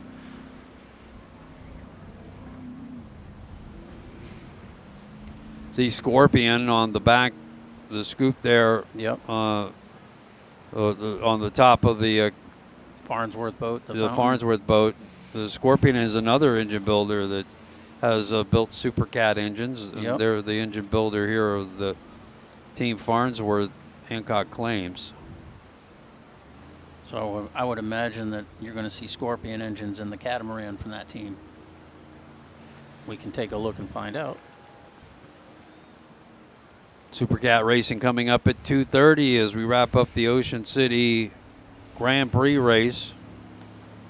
Live coverage here on the Race World Offshore Facebook page and our YouTube channel. Brought to you by Maximum Inflation. Maximum Inflation. Stay safe and prepared on the water with Maximum Inflation CO2 cartridges trusted by the U.S. military, NASA, and the U.S. Coast Guard. Find these reliable rearming kits at West Marine, Cabela's, Bass Pro Shops, and local marine stores. And special thanks to our local media partner here, listening on the beach. And you can catch that beach vibe 24/7 online at radiooceancity.com. Our hotel partners include the Harrison Group, hotels, restaurants, relaxation OC, Aloft OC, steps away from the boardwalk and beaches, and the Hilton Garden Inn Oceanfront, private balconies, indoor pool. Back on board with the X Insurance Helicam. Simmons Marine. Yep. 34 Phantom. They have their own helmet cam, I believe. GoPro. Yeah, look. Yep. Yep. And it looks like 2 GoPro mounts out on the, or is, no, one of those is the GPS for the bracket.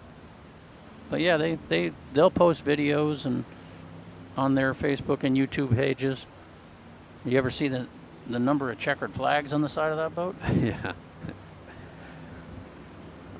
A lot of miles to take those boats all around this great country. Yep. Yep. See OCPD out there supporting the event, and we go back on top and look down at Simmons Marine.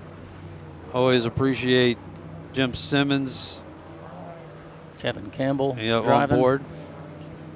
Jason Zalecki from Lake of the Ozarks drove out at Lake of the Ozarks and was with Jim for quite a while, but he's doing other things now and got a busy marine business out in Lake of the Ozarks, so the travel is just a little too much.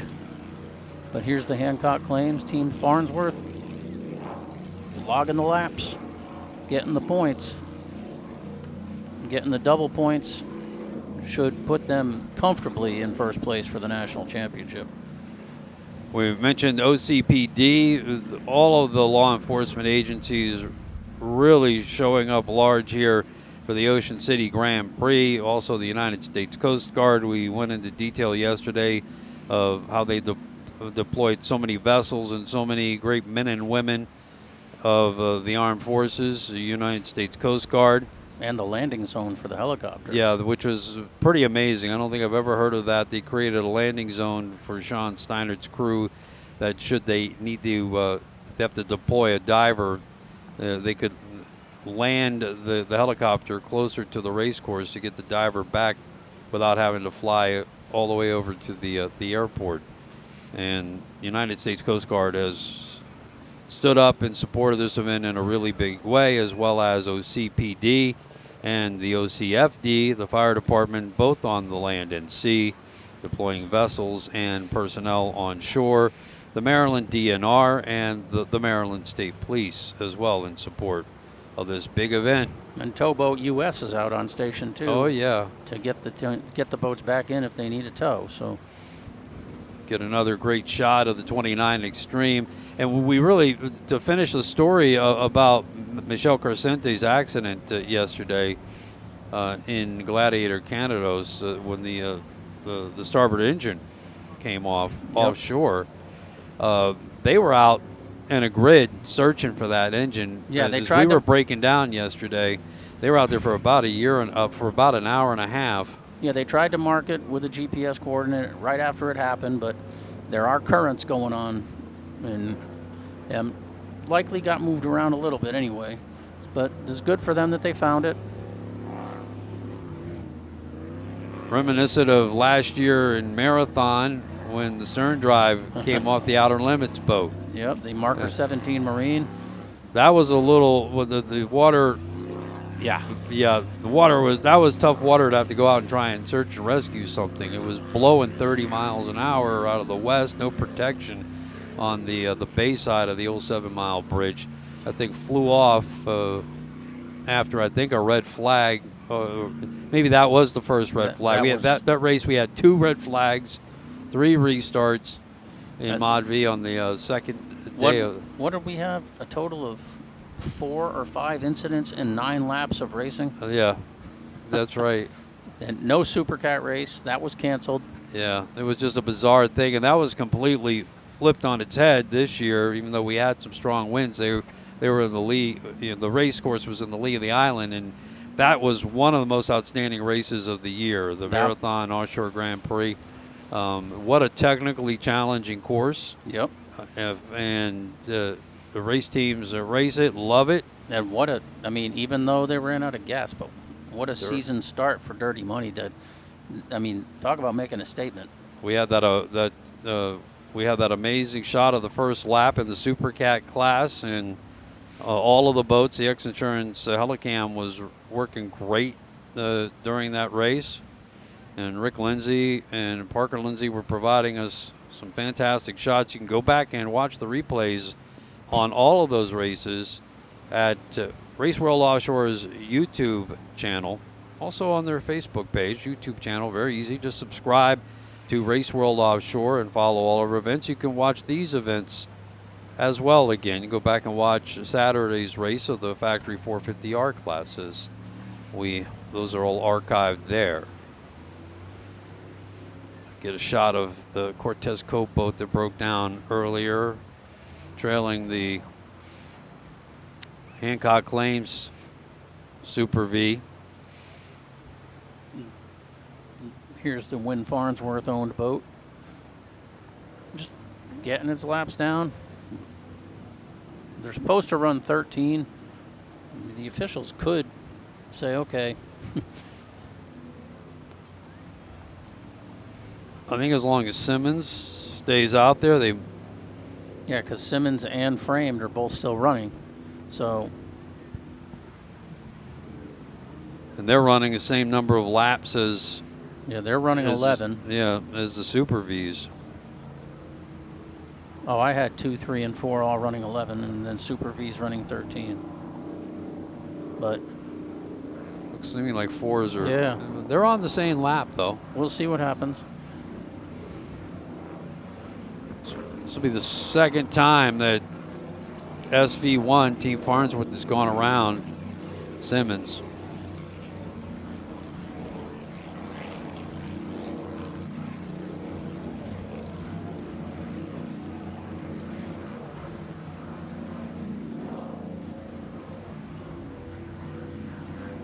Scorpion Power on Hancock Claims.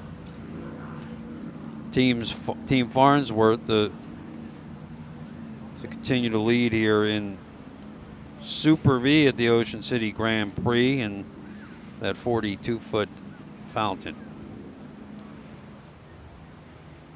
Now we're back with the Key West-based framed offshore racing. South end of the course.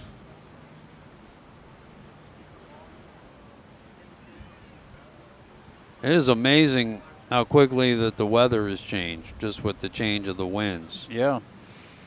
It was great to have John Powell on with us. As I mentioned, John had lived in Berlin, just outside of Ocean City, worked for years down near the bar on the boardwalk with a restaurant, and he hit it when this wind changed out of the to the west, now the west-northwest, took that groundswell and cut it down quite a bit. Wind's coming around a little bit more to the northwest, and we'll be good there as well for the rest of the day. This is the first time I've seen it below 20 miles an hour in a while.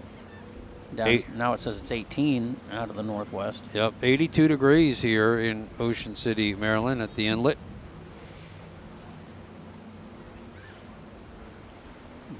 Can't argue with the weather. The guys and gals aren't roasting in the cockpits of the boats.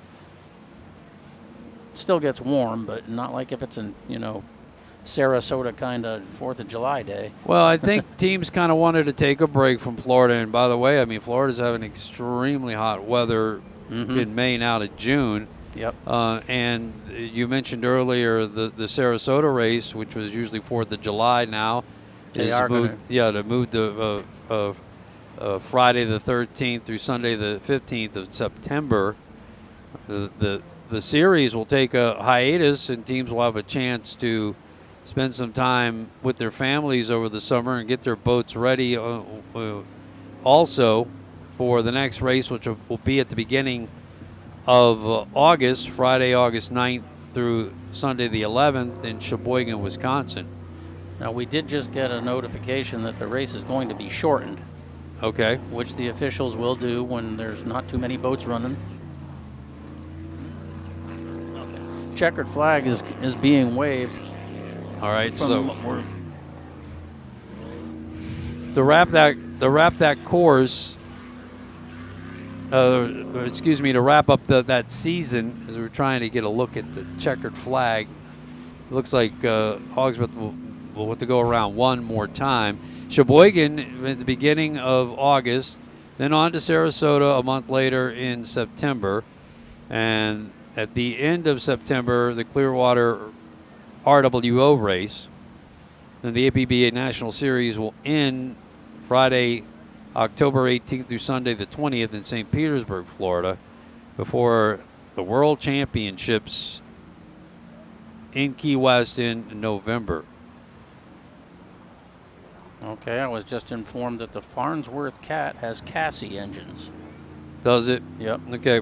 We're reading off the entry list, so apologies for that. Saw the Scorpion name too on the back of the boat, so that's. Well, the Farnsworth V-bottom is probably correct. Oh, I'm sorry. But the You said the catamaran. catamaran. Yep. Because I said okay, I I misunderstood. I said I would imagine Gotcha. but Simmons digging in. He said that one of the crew members was not feeling super well. They look like they gutted it. They toughed it out. And I think this will be the last lap of the day. What a nice run there. The framed offshore team has had quite a season. For rookies, they haven't acted like it. They won 2 or 3 races, and they won in their home waters of Sort in Marathon. Mm-hmm. Just 40 miles up from Key West.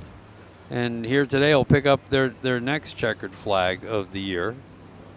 And the thing is when you see a team like that and they get that first checkered flag and they're so excited, it's that's what breathes life into the sport. And there's Herrencock Claims. I believe the checkered flag should be being waved. Yep. And that'll be a shortened race and an end to Super V racing here. They struggled through some mechanicals. Yeah, it looks like they just had it up and down day and then just kept it running.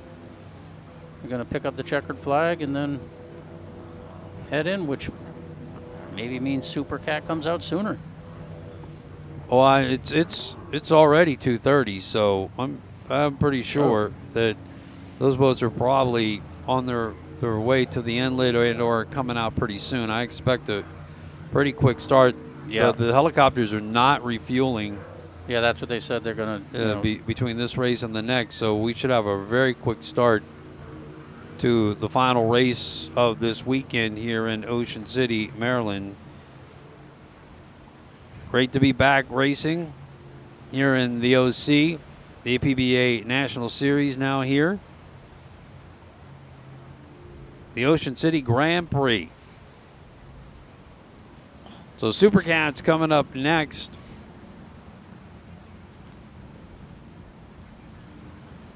As we'll wrap up the weekend tonight with the award ceremonies.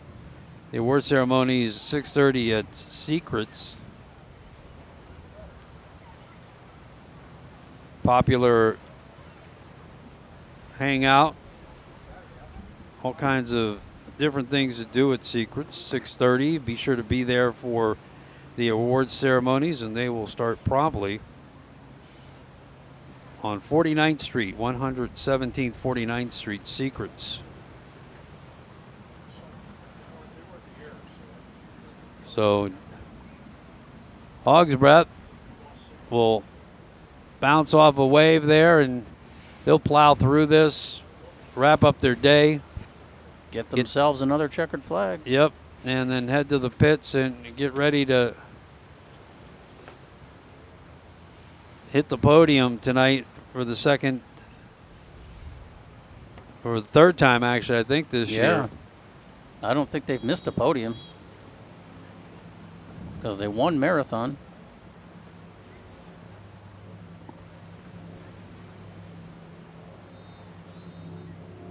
Yep. Well, they didn't race Lake of the Ozarks. Right. So Simmons and Boat Doctors were the two boats that raced there in 400. So this will be their third victory of the year. Yeah, Boat Doctors was a bat boat.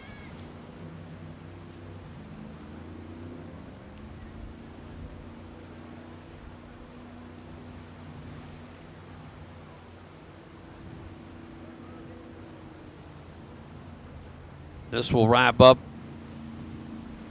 our second race here.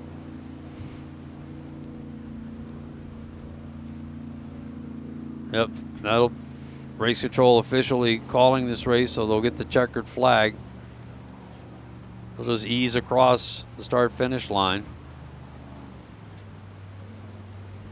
Now I wonder, just in the last hour or so, if Supercat teams have been scrambling, rethinking their setups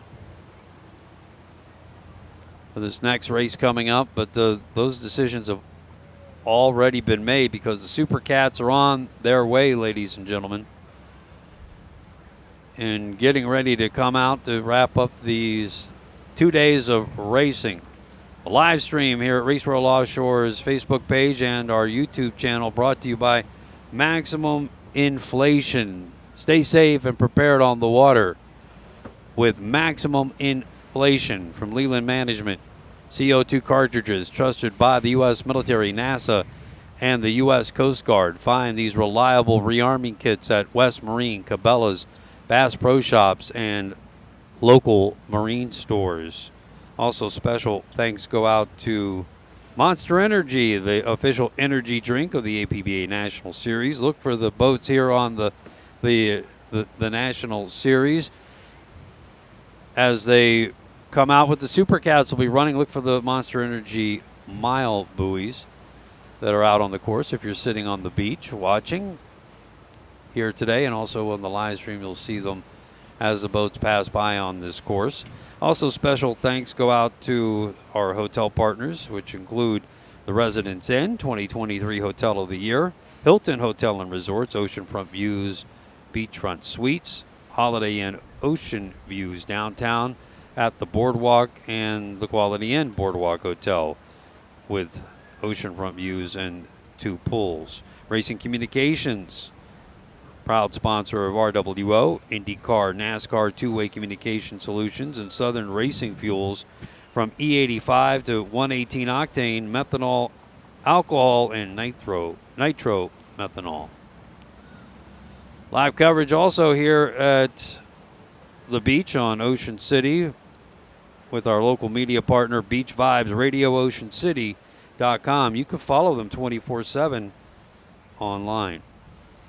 All right, our Supercats are getting ready to head out as we'll reset all of our camera angles. This is what we've been waiting for. Also to reset our paperwork, Eric, but this Supercat racing is very special. Yeah, I think it's exciting. I think they're keeping the 2 winners, Hancock Claims Farnsworth and Framed, out in the middle of the race course to watch the Supercats, and that way we can get this race underway quicker. But yeah, that should be this is going to be a fun one. So we detailed the National Series earlier and talked about our Supercat winners. This is spec racing, and although you have different engine manufacturers, different hulls, it's primarily in terms of the boat builder. The Skater is the predominant hull. The 388 Skater, super popular. You have a 40-foot skater in WHM. He always And they're building a new one. and they're building a new one. He always likes the longer skater, the higher freeboard. You'll notice the Imcon and the Dirty Money, the Great Dell boat. A little lower profile. Yeah, the 388 skaters. 388 skaters have been pretty dominant at the end of the day in recent years. But make no mistake that since the reset of the rules that established the modern day Supercat class, which has been the highest populated, most consistently showing big class that is out there with the import power engines, that WHM has won more world championships than any boat since 2012. They have 4 to their to their mantle in Supercat class. So, and they've had a great start, Billy Moff and Jay Muller, to the season this year, and they're coming off the first place win And I think Lotto. I think within the sport, Jay Muller gets respect, but he's so understated and doesn't want to draw attention to himself that people forget he's throttled that boat to that many titles and that many wins. I mean, he's good.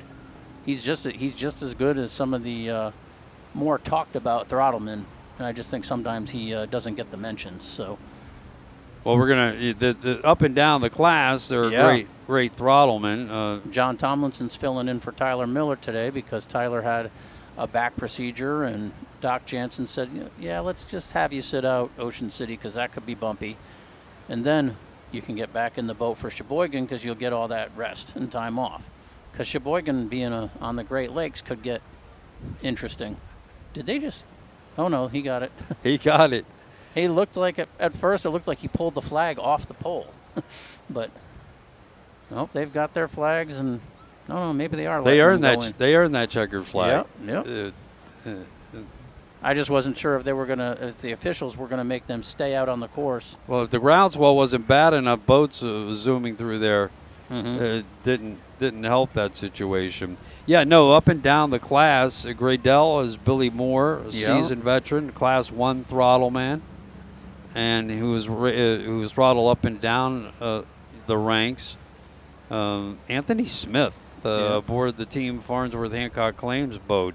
And he's from the Smith family from Brick, New Jersey, of Was Up Racing fame. Not to be confused with the HP Mafia, Anthony Smith's from Lake of the Ozarks. But he's throttled a number of different boats. What was the? He throttled the 388 Supercat on the AMH construction. Yep, correct. And that boat was fast. Mm-hmm. If he had been able to get more time in that boat, you would have seen quite a few checkered flags, I think, to Anthony Smith's name. Yeah, so Aaron Hope's sponsorship there was a bit short-lived, and just missed that flag. Of course, you mentioned Johnny Tomlinson is in the Imcon boat, but when he's not, owner throttle man Tyler Miller is aboard, and he's no slouch. My goodness, are you kidding me? The way that team has come up since being Rookie of the Year, I believe 2017, 2018, I mean, they placed on the podium in just their second year. Yep. And they get since 2019, they've been vying for national championships, and now 2 checkered flags last weekend in Class 1 in that new program. So, yeah, Tyler is very – and speaking of, here come the Supercats.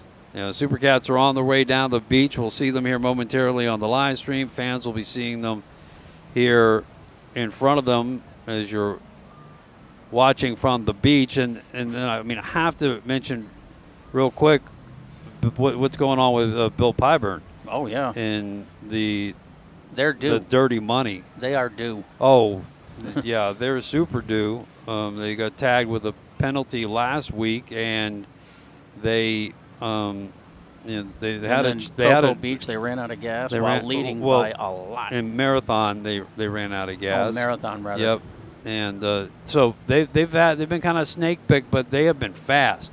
And it was a kind of a hush. SV, the Team Farnsworth Hancock Claims boat, is having a problem with one of its transmissions, so that's why they don't have all the maneuverability they would like to be able to try to get their checkered flag. So the pace boat basically has to deliver it. So, Bill Pyburn, and what's going on with those Goodwin competition engines that they're perfect for Supercat racing, endurance-based engines. I know he had some experience with them with his Pure Platinum poker run boats. Mm-hmm. But those were big monster engines that he delivered. Todd Goodwin delivered there. He builds a variety of engines, but also for off-road racing endurance engines. Yep. So these engines, which the Supercat class, when the reset of the rules happened back in 2012, was to build an engine that would last the season, so that you weren't having to, change engines every 2 years. These engines will actually operate on pump gas in the Supercat class, 91, 93 octane. So Yeah, and it's important to have, because they call it an engine program, because it's getting everything working right and working together. The engines, the drives, the boat. It's all one symbiotic, product. So we have Supercats that are heading down to the milling area right now. Yep. And we should have a start to this race soon. There they are. There are your Supercats. Is that the pace boat that needs to bring them up that's trying to deliver the checkered flag? Yeah, they're spending a lot of time with that. So your Supercats, they're canopy catamarans, 38 to 40 feet. Yeah. It's spec class racing. Specific rules from the cams to the size of the motors, 510 cubic inches. The number 6 Mercury drives, 1.61 gear ratio, 9.5 to 1 compression ratio.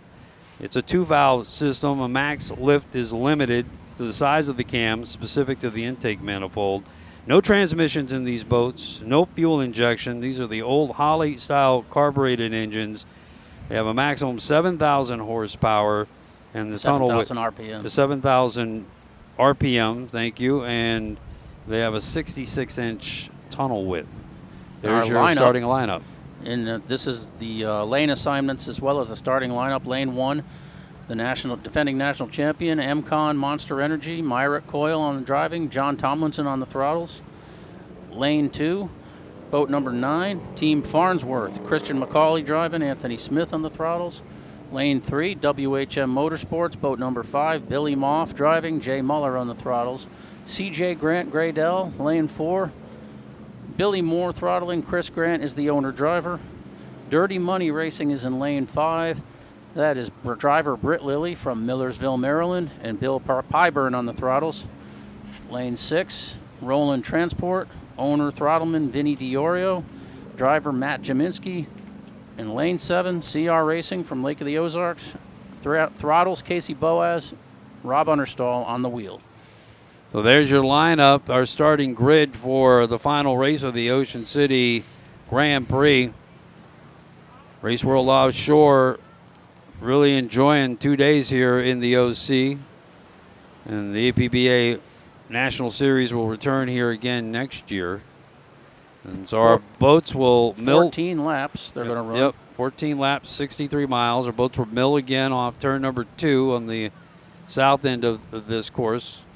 You're just joining us. This course is a counterclockwise course. The boats go to the far north end of the course, get up to speed, line up in their lanes, and continue their lanes all the way around to turn 1. Yep. And when they pass by, we are located right at the start-finish line. We are in the penthouse of the Quality Suites. And when they pass here, it'll be the start of the first lap. The second time they come by will be the end of lap 1. That's correct. So we've got 14 tours of this course that they have to complete to finish the race. So it'll be interesting to see who gets the setup right, who maybe is good early, but then who's better late. It all is going to be coming into play. So these boats, some of them, well, almost as long as the 42 Fountain. 40-foot WHM is a skater. Yep. It's a 40-foot boat. The MTI is a 40-foot boat, and The rest are 38 skaters, I'm pretty sure. so SV Offshore is an Outer Limits, Yeah, that's a 39. and that's a 39. And for all intents and purposes, 388 skater, very comparable in size. Yeah, the CR Racing has a little different profile because that was built with a 4-person cockpit, while the rest of the boats are 2 people. But this is a class where the inside lane can make the difference right away. Oh, absolutely. And having Myrick coil in the inside lane, as long as the boat works right, having to chase down Myrick and Johnny, who won championships together a couple of years ago, world and national, if I'm not mistaken. It's got to be like just, putting on a comfortable pair of shoes for those two to get back in the boat together. Yeah, we're waiting for choppers to come back after. Well, they I don't see the choppers anywhere, but I was under the impression that they weren't refueling. So I just don't see. There they are. There's one. There's so, the Angel helicopter. all right, That's the so our medical. choppers are moving back on. And I'm seeing Rick Lindsay directly across the course from us now. So. All right, so now they are buzzing, and we should Yep. have a start of racing here very quickly. Wrap up this wonderful weekend here in Ocean City, Maryland. Plan your next vacation here, Ocean City, Maryland, and visit ococean.com. A summer full of amazing events that will continue all the way into September and early fall. Again, Ocean City, 12 miles of amazing beaches up to the Delaware border, the 3-mile-long amusement, the boardwalk, world famous.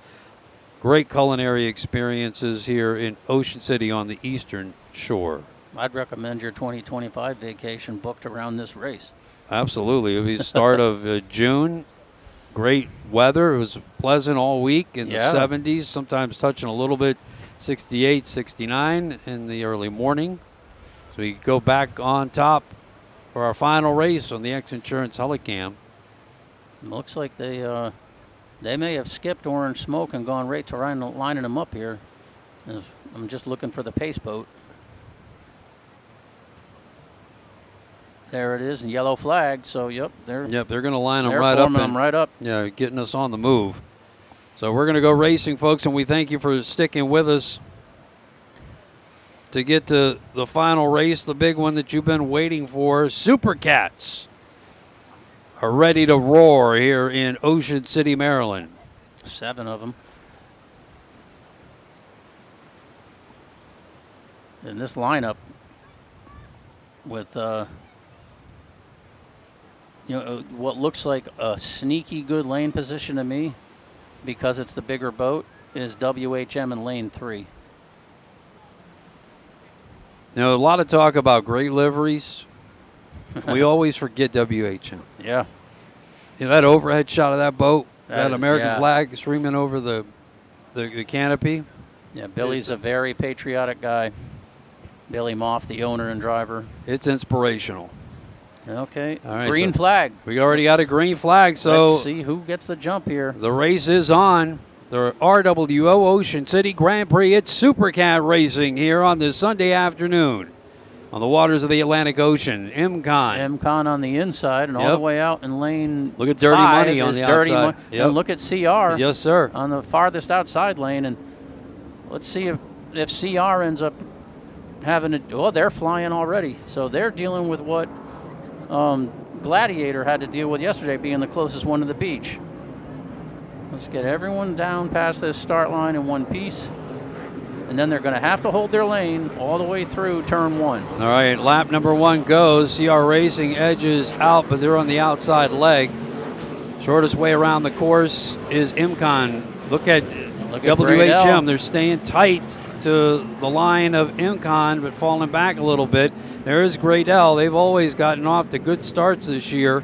Dirty Money's right there. This is SV Offshore there to the outside, about in 4th, and Gradell looks like they're battling side by side to Dirty Money. Make the turn, guys. Well, very close to coming in together was Gradell and Dirty Money. Yeah, Now they try and steady that line. Now I wonder. See how they settle out after turn number 1. I'm just. It looks like wondering if Imcon there's- has the lead. Great Dell in second.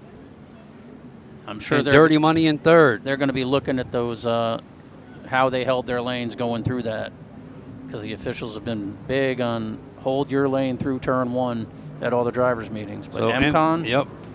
leading, Graydell in second.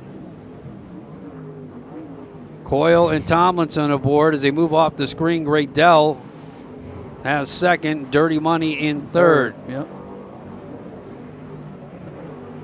WHM, CR Racing, and SV Roland Transport all vying for the fourth to try to maybe pull up and challenge for the podium. But right now, Johnny Tomlinson, Myrick Coyle.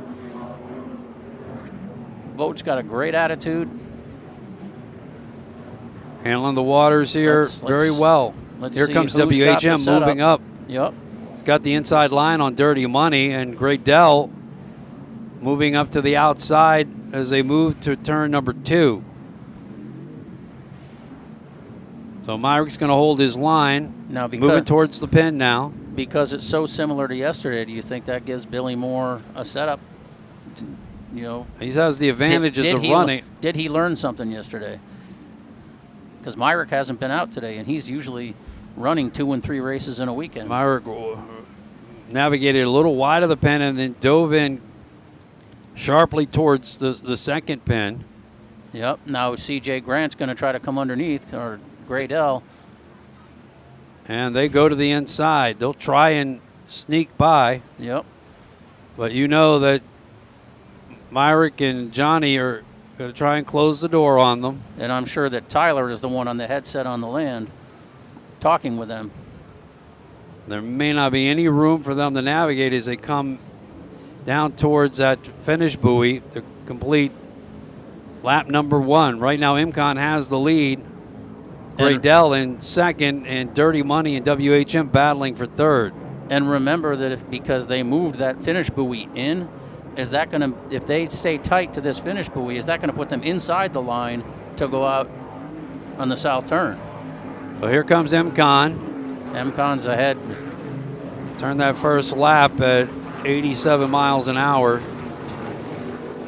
So Imcon has the early lead. Graydell in second.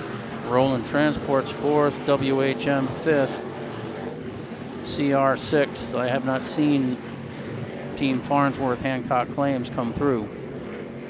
They had been having some engine troubles earlier this year. So CR Racing just to the outside of WHM. So they're in there sixth. goes Hancock Claims. They're running. So that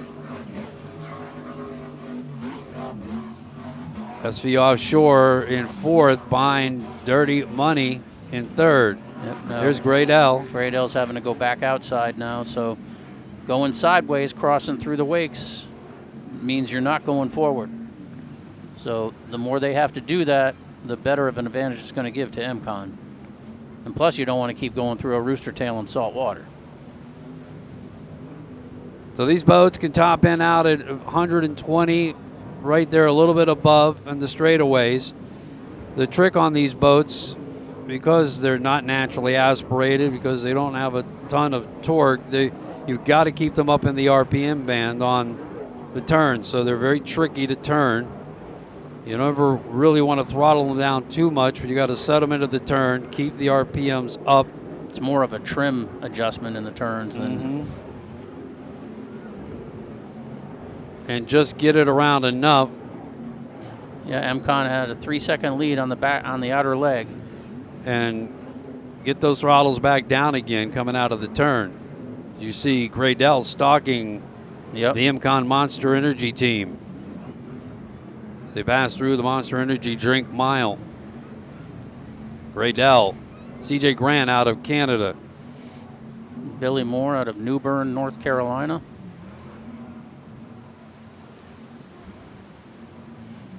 Where he works with Diving in again across the wake of MCon, trying to take a shorter way around. and Britt Lilly's stalking right there. If Graydell keeps moving around too much, don't you think Bill and Britt are going to try to sneak through that door? Here come your top 3 boats down the chute. heading southbound off the beaches of Ocean City, Maryland. Imcon, Graydell, Dirty Money dives to the inside. Looks like they get past Graydell potentially. We'll see when they pass by here at the start-finish line. But it's going to be a race to the pin.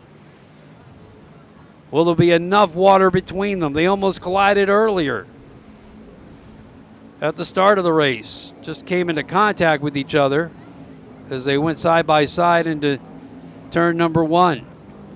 Now Incon moves out, moves to a lead. Pulling away a little bit. Graydell slides back in front of Dirty Money. They want to stay out of that spray. Dirty Money does. They're going to run out of room though, and they're already cutting across as they cruise through here at the start-finish line. Yep. 3 seconds behind is Graydell. 5 seconds behind is Dirty Money. Behind Imcon, the leader. In 4th place is Roland Transport. 5th is WHM.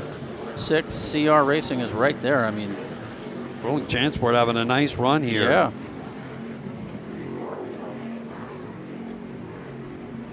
You see WHM and CR Racing side by side as that they follow the leaders. 2 of the taller profile boats. So all skaters here. There's, again, Dirty Money looking to get to the inside to get around Graydell. They put some speed on those Goodwin competition engines being pushed to the limit. HRE engines in Graydell. And Dirty Money, and then Graydell, yes. And they had to replace engines and drives after Lake of the Ozarks. That crew had a very busy week. They respond to the challenge by Dirty Money. Billy Pyburn working those Goodwin competition engines. And again, trying to get around them, and they appear to nose ahead and into second, putting on a burst of speed. Imcon still leading, but here comes Dirty Money coming after Imcon. I mean, goodness. Look at Dirty Money pulling right up next to Imcon. Man, the race is on the back stretch. He just edged by Graydell. Yeah, he pulled past Graydell. Graydell is now to the outside. And now let's just see where they are relative to the buoy and if someone going to have to lift to make room.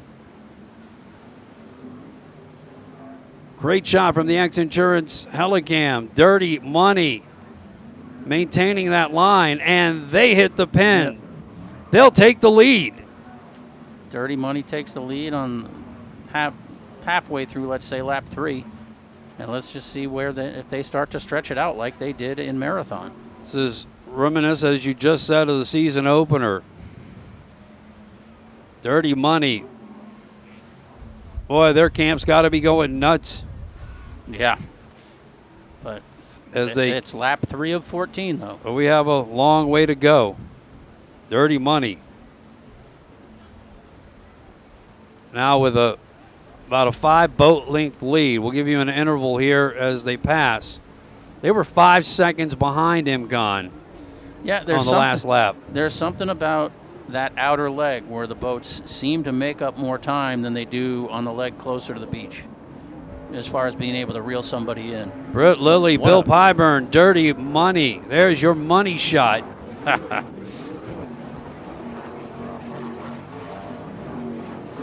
Trailing now after leading the first couple of laps. Imcon in second. Graydell to third. SV Offshore in fourth. Still only about 3 seconds, I believe. CR Racing now in fifth. Who'd you have fourth? SV Offshore. Okay, so they're still holding station. So 3 seconds behind Dirty Money is Imcon. Something. Graydell 8 seconds back. SV Offshore 12 seconds back of the leader, Dirty Money, as we look overhead at the 388 skater of Imcon. Remember, this is a North American Championship special race on the American Powerboat Association season, so it's double points. Oh, yeah. And Dirty Money can use them. Yeah, I'm wondering if something might be off with WHM because they just seem to be falling back.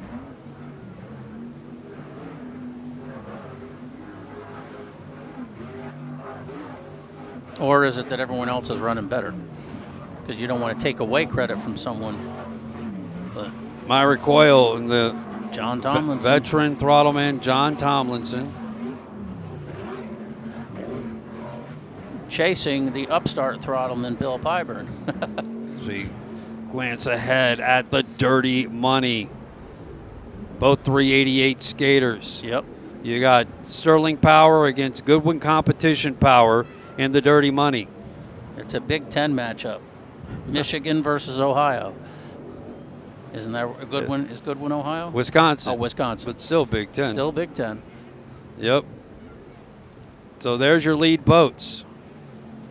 On the far outside leg, again, moving to the turn. When they went around Gradell and Imcon, that was impressive. Yeah, that was just like, we're going. They launch a little bit there, Yep. settle that boat back down. So they. Now let's watch them come out of this turn to see if they get that hop after straightening up and coming south. Because it's Farnsworth is down on the course, Hancock claims, so they were a little off the pace, but still hate to see it. Anthony Smith looking to get a lot of work on that boat in the next 2 months. Yeah, That's a boat that's had a lot of mileage on it, not racing wise, but it just needs some TLC, I think, to get ready for the next race of the APBA season. Yeah, they really it's a winning boat. They need to really roll up their sleeves and dig into it. Yeah, there's Dirty Money racing in front of the fans on the beaches here at Ocean City. Dirty Money, your overall leader here in Supercat class after laying back and lurking in third, fourth. And what a show they're getting. I mean, yeah, this is American Powerboat racing at its loudest, at its finest. Supercat racing here today in Ocean City. but here comes MCon. It definitely made some ground It's up. only 2.5 seconds. And Gradell's still right there. I didn't get the interval from second to third, but CR's up to fourth. So they're making progress. Like you said, they've been steady all year. So they got past Roland Transport, SB Offshore, and now WHM is trying to come up and challenge WHM. So MCon was 3 seconds back. Gradell now 11 seconds back of Dirty Money, and CR Racing 19 seconds back from the leader. Britt Lilly and Bill Pyburn. Dirty Money. Powerhouse Recycling. Powerhouse Recycling, Bo told me, is actually a sponsor. Dirty Money is Renfro. I think he's in construction, similar, some type of either excavating or mining, but Powerhouse is a sponsor. Had a look at Great Dell and MCon now back to SV Offshore. And see if Vinny Diorio, the Outer Limits with Matt Jaminski. Let's see if And then- WHM can pull up on them. Hancock lost engine power and is heading to the crane. Dirty Money has not lost power, and look at that number 3 in the same font that Dale Earnhardt used to use.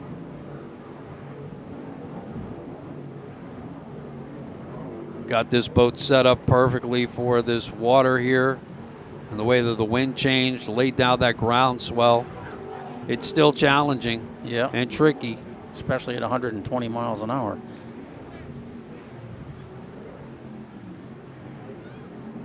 Dirty Money.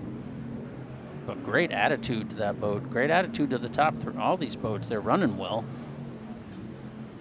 Dirty Money just happens to be running better. But this is lap 5 of 14, so we'll have to see how the setup comes to or doesn't come to somebody. Looking back, it looks like WHM is making up ground on Roland Transport. So Dirty Money. Dirty Money is, right now, they're the class of the fleet. Amazing how tight the racing was there over the first 2.5 laps and how they seemingly have pulled out. We'll see what the interval is right now. And the boat looks good. It's not, on the edge too much or anything. So we watch WHM. You See that great livery on the boat, the American flag across the deck. So they turn at number 2, head back down the beach.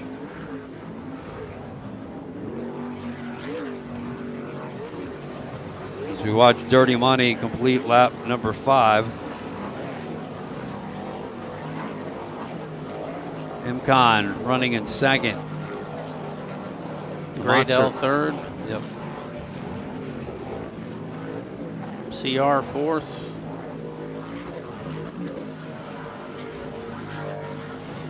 A rolling transport and WHM 5th and 6th.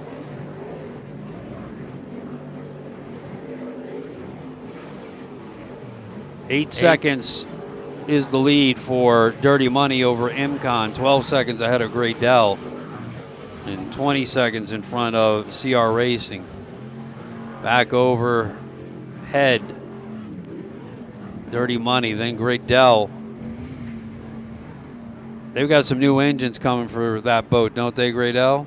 They had to put new engines in. They did put them in. Yeah, they put new engines in. They hydraulicked them when they went in backwards at Lake of the Ozarks, and they basically had force injection water up into through the exhaust when they went in transom first after that spin. So new engines, new drives. Luckily, it was fresh water, so the electronics probably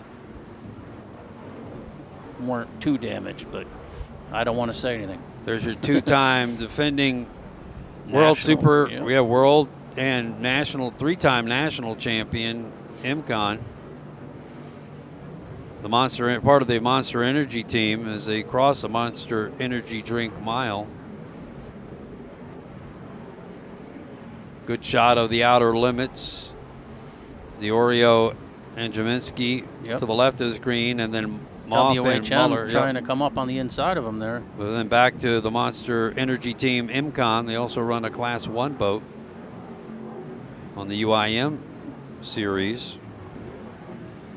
Tyler Miller not in that boat, the owner throttle man. He's got, but you're gonna here they come to the inside, trying to shorten the course. Dirty Money opened the door a little bit there, left some room. Let's see. No. Back to the outside. Dirty Money kept it tight. Yep. Didn't leave any room for him. Had to go back to the outside. Well, Britt's a heck of a driver, and he's going to defend it very well, especially on this course. Do you think he doesn't want this one bad in his home waters? That's right. Friends and families, the friends and family of Britt Lilly rooting the driver on. His throttleman Bill Pyburn looking for that first official win for this year. They ended up on the podium, finished second overall at the World Championships in Key West. Don't forget last year. And they put a ton of work into this boat in the off season. And it's paying off, and then moving to the Goodwin competition engines has really paid off. You watch Imcan, they're trailing Dirty Money as they come across the start-finish buoy. I've got less than 3 seconds on that one. I've got these boats turning laps at about 96 miles an hour. We're a little bit unsure of the official mileage, but now I know that it's definitely a mile more than it was yesterday. So Dirty Money back to third. Yeah, okay. Dirty Money's 3 seconds ahead of Imcan, 11 seconds for Graydell, trailing the leader as we watch them cruise on the south turn. Yeah, they're just starting lap 7.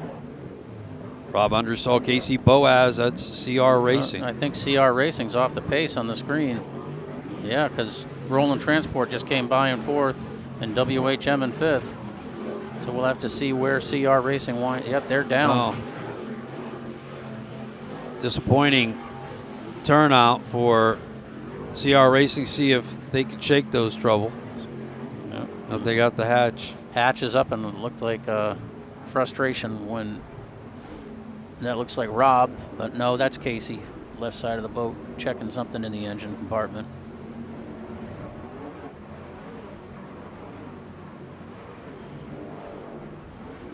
Just want to make sure that it's nothing either filling up with water or getting smoky. This boat's got a lineage of winning world championships. It's won 3 of them with 2 other owners. And here comes Imcan making a challenge on that outer leg. We talked about how the teams seem to make up time out there But he's flying a little more right now than Dirty Money. Let's see what Johnny's got for him, if he's got anything.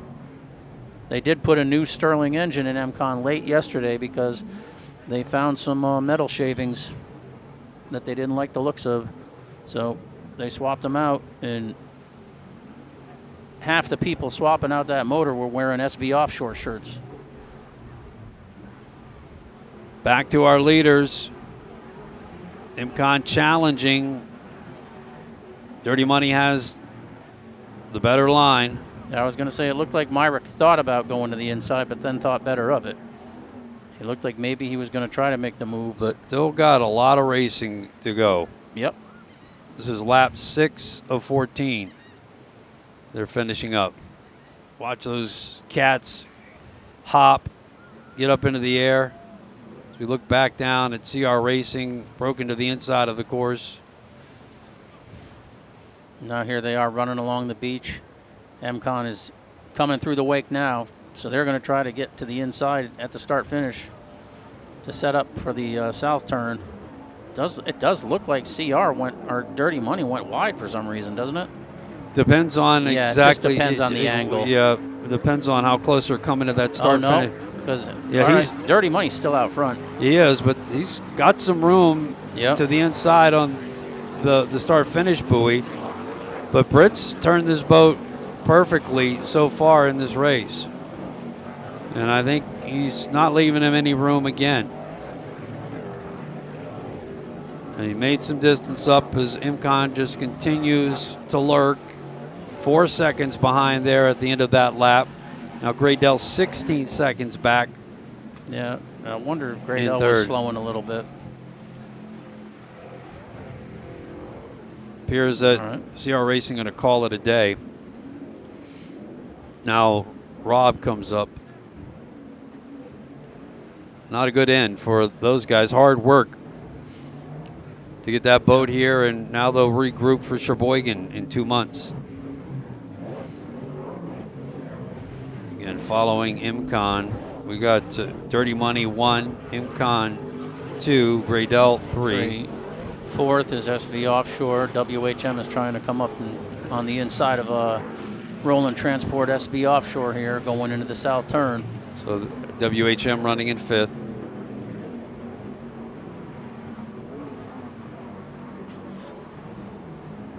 Let's see what happens here. He's pulling alongside by the looks of it, but this is a deceiving angle. And he does have the tighter line. Yep. Nice turn by Billy Moff. Yep. He can turn that boat. The two of them together turn that boat very well. 7 seconds back, our people tell us, on the outside leg for MCON, trying to chase down. And every time you see those little gaps in the white water, that's where the boat leaves the water and then comes back down. Dirty Money turning on the north end again. In control of this race. Myrick Coyle steering that boat again, just constantly looking for a break. Yep, just trying to find something. In this water, CR Racing is headed to the crane. They lost power. In this water, I mean, all a boat has to do is lose control, get out of shape. Yep. And it scrubs a bunch of speeds. We mentioned the Supercat engines are tough to get back up and running hard. And that would be the opportunity that MCON's got to look for, but they've got to stay close enough that they can make that move should something happen and Dirty Money get out of shape.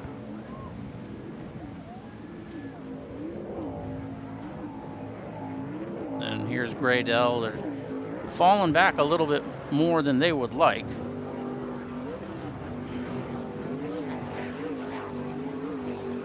Watching Dirty Money come by there, and they ticked it up a couple of miles per hour on that lap.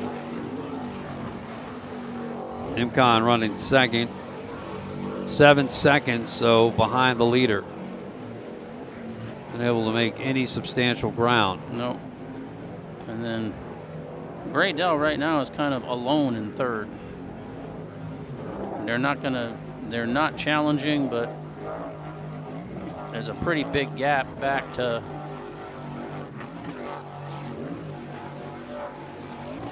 fourth. I mean,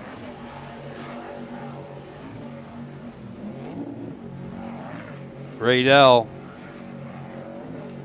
Boat has been super competitive the last 2 years. Came just 10 points away from national. winning the national championship 2 years ago. Yep. And were in contention as well until maybe one race at the end. Now, was that the AMH boat? Yeah, it's a former steel boat. Okay, And now MCON ran it. WHM is up to fourth. The WHM has just moved up to fourth. And SV Offshore Rolling Transport. Backside is still 7 seconds between Dirty Money and MCON. So Bill and Britt are controlling the race right now.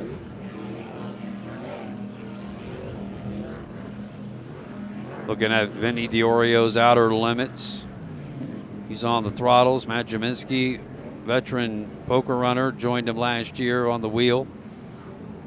Yeah, and he's out of hydroplane country in Evansville, Indiana.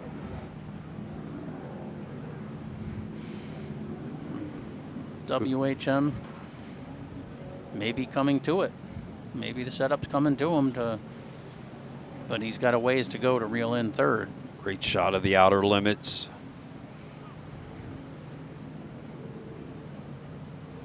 Very dedicated offshore racer. Super nice, fun team. Yep. The SV Offshore guys. As I said yesterday, half the people working on the engine in the MCON pits was the SV team. There was some big ups by Dirty Money. Got that boat stuck back to the water and now back up again as they battle the lessened groundswell here this afternoon off Ocean City.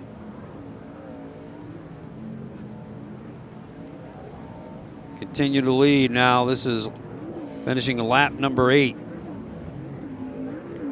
of 14.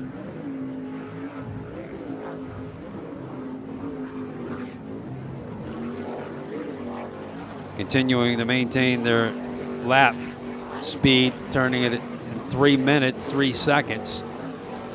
Yeah, the interval is still about 6 seconds, 6.5 between first and second. Yep.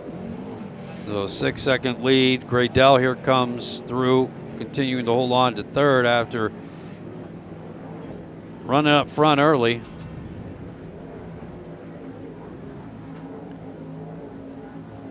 At this point, it will be good for Gradell to hold on and get the podium spot. They need the points. Yeah, especially with the double. Now, is Sheboygan double too? I don't think so. You know, Sheboygan was a Mercury event last year. Right. And is it? I think it's now just powerboat racing, or do you know? Because they had F1 boats last year. There's WHM Motorsports. But yeah, it's a second-year event. Mm-hmm. So no, I don't believe so. WHM Motorsports. There was briefly on the screen. You can see the interval between Dirty Money on the left of the screen, followed by MCON continuing run in second. Remember, again, back to Billy Moff and Jay Muller, the 40-foot skaters. Should be the last year these guys run it. They have a new boat coming out of Peter Ledden's shop in Skater. Probably debut next year. Up in Douglas, Michigan, unless they somehow try to get it ready for the Worlds, because you can run one boat for the national season, but I think you can debut a boat at the Worlds. I'm just not sure. I don't think, though, that once Billy moves into that boat, that it will be the last time we see that 40 skater, because it's a legendary boat. Yeah. It's won a lot of world championships. It's got quite the lineage of itself. I think 3 of the 4 that he's won in Supercat since 2012 are in that boat, or they may all 4 be in that. I'll have to clarify that with Billy next time I see him. Well, he almost had that sold last year at Key West. Yeah, he did, but he had it. I guess he probably found out his boat wasn't quite going to be ready to go yet. And Billy's got a race. Yep. Said he's got 5 more years in him. And again, I'll say it again, sweet livery, love it, love the American flag over the deck. Yeah, that especially that angle. That's a cool angle right there. Very good stuff. Billy Moff, dedicated Supercat racer with Jay Muller on the throttles in WHM Motorsports, running in 4th overall. We get back to the leaders. Lap number 9. SV Offshore Roland Transport appears to be out, but your leader, Dirty Money, just crossed again. Looks like the interval might be right around the same, 5 seconds or so. Second place, MCon. Turned that lap at the same speed and came through in 3 minutes and almost 3 seconds. These are long days, people. A lot of names, a lot of numbers. Graydell, for some reason they've had to back off.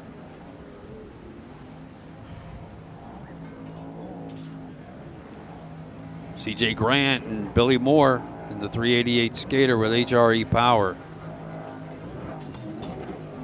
Holden down third.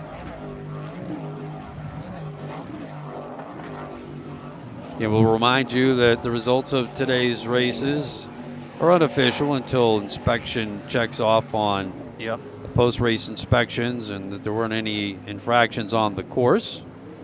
Teams will be handed checkered flags respectively, though, when they finish. And this is our last race of the day. The Supercats.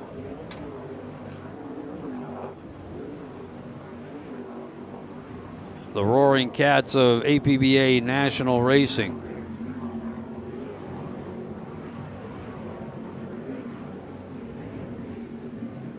It's Dirty Money. Bill Pyburn, Britt Lilly on the wheel. Having the lead on top with the X-Insurance Helicam of Graydell. Canadian CJ Grant with Billy Moore, another 388 skater. I think that was in the MCon fleet at one time. Yeah, it was Incon 1 year after AMH, Steel. And I remember asking Tyler, I'm like, you sure you want to sell that boat? To those guys, are you having any regrets? Because the boat came right out when they won right away.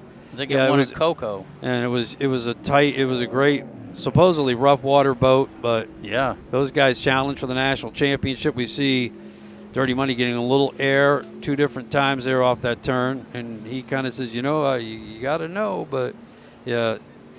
One thing I love about Tyler Miller, he loves the competition. And while he doesn't like to lose, he knows that competition, breeds having more competitive boats only makes the sport better. Absolutely.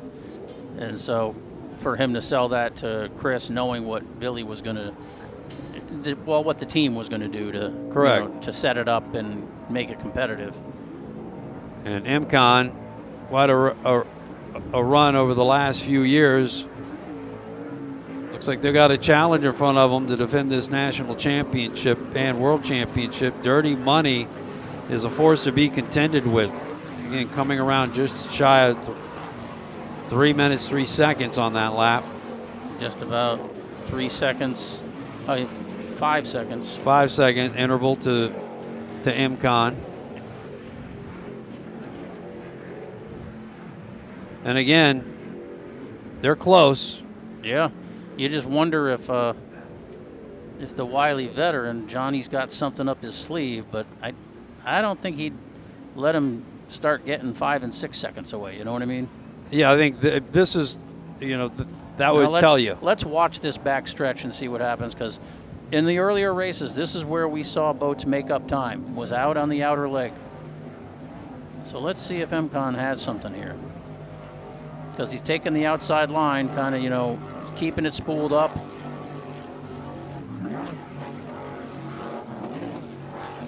When MCon's coming out of the water, they're not quite coming as far out of the water. Yeah. But Dirty Money looks a little more level. You're right. MCon's carrying the nose a little more. So And when they completely come out of the water, I mean, they're right back on it. 6 seconds back here on that back. 6 second on the back. So not much of a difference, because they were 5 seconds at the finish line.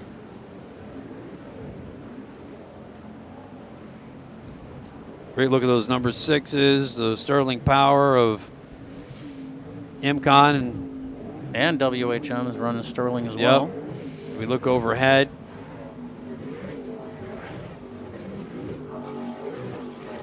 Whoa, look at this. Yeah, up on him quickly. All of a sudden. Well, they were off frame. I wonder if something happened there and they got out of shape. Dirty money. Because now that 6 second interval is gone. Not too long ago, Matt Trulio texted me and said, JT water. So what does he do? He knows, but does he know something we don't? Matt Trulio of the live stream crew, along with Mike Yowowski, that will be in Sheboygan for the next race. We'll be following the series as they move on to Sheboygan, Wisconsin next. Yep. Our next broadcast will be in Clearwater, Florida. In September. At the end of September, and then we'll be back for the World Championships for 3 races in Key West for the November World Championships presented by Race World Offshore. All the details about Clearwater and Key West available at raceworldoffshore.com. Here comes Dirty Money. Almost wonder if someone got no one got word to them because they haven't stretched anything really. They're still leading. Yeah, and they didn't lose any. They lost about a second of time. So yeah, I had 2 seconds there, and so did JW. So. Yeah. 2 seconds. So is MGON sneaking up on him, getting ready to or did reel they him in? just were they sticking to the water a little bit better? Anyway, all we can do is speculate. Those guys will have a little bit of better idea. Yeah. But man, you can't. This is Supercat Racing. Turn. It's Yeah. Supercat Racing at its finest with IMCON.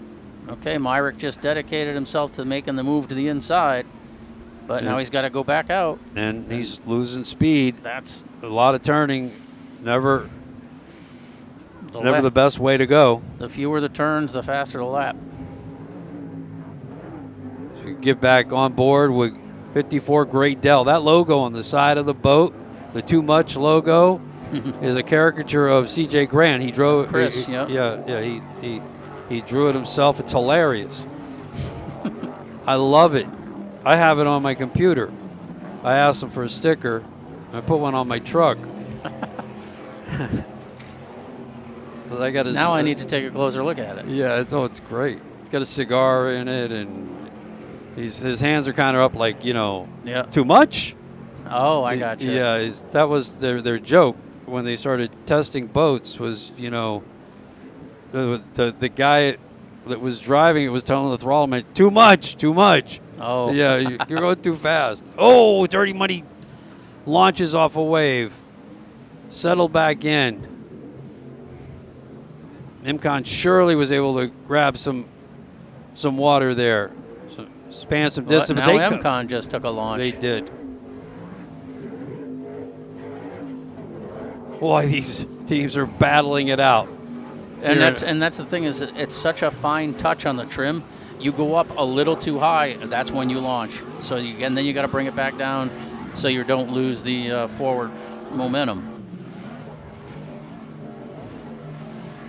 It's a battle of 388 skaters all at the top of the Supercat race here in Ocean City.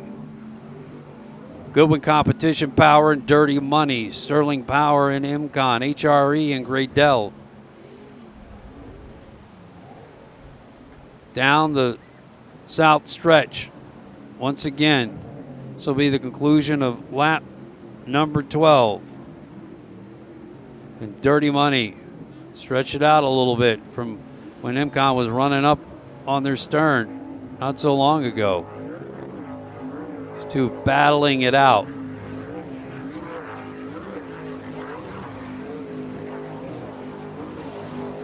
And they turned the dial up on that one. They came around on that lap 3 minutes, 1 second. Yeah, 4 seconds. They doubled the interval from the last lap to this one.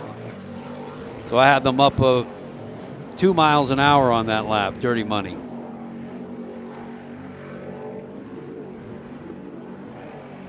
Running in second, Myrick Coyle, John Tomlinson, Imcon, part of the Monster Energy Racing family. And here's Graydell. 2 laps to go.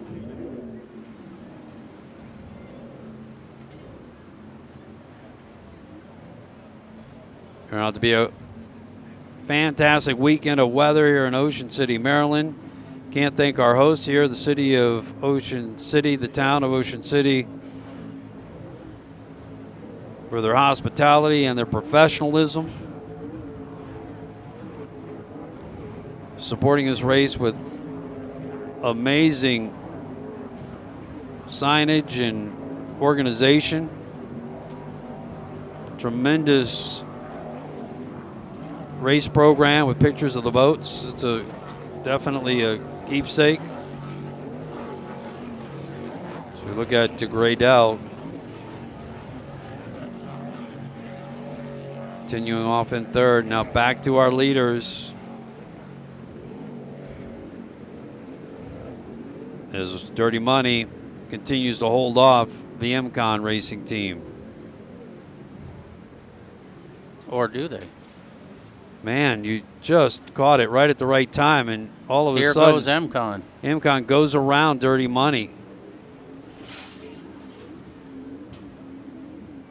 Oh boy. And now Britt's got to go through the wake and go outside, and that just cost them big, unfortunately.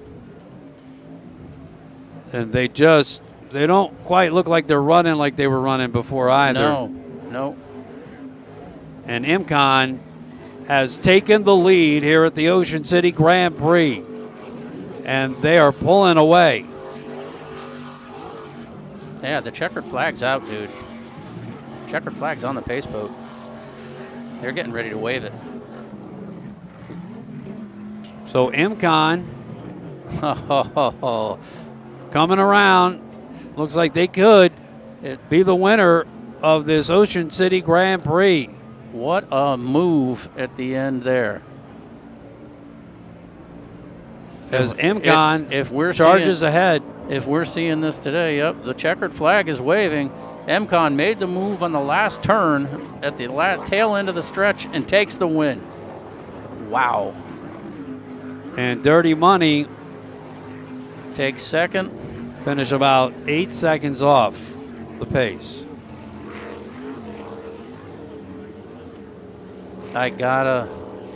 This is going to be some kind of season. I'm happy for, obviously for Johnny and Myra, but you got to feel for Britt in his home race, leading 90% of it.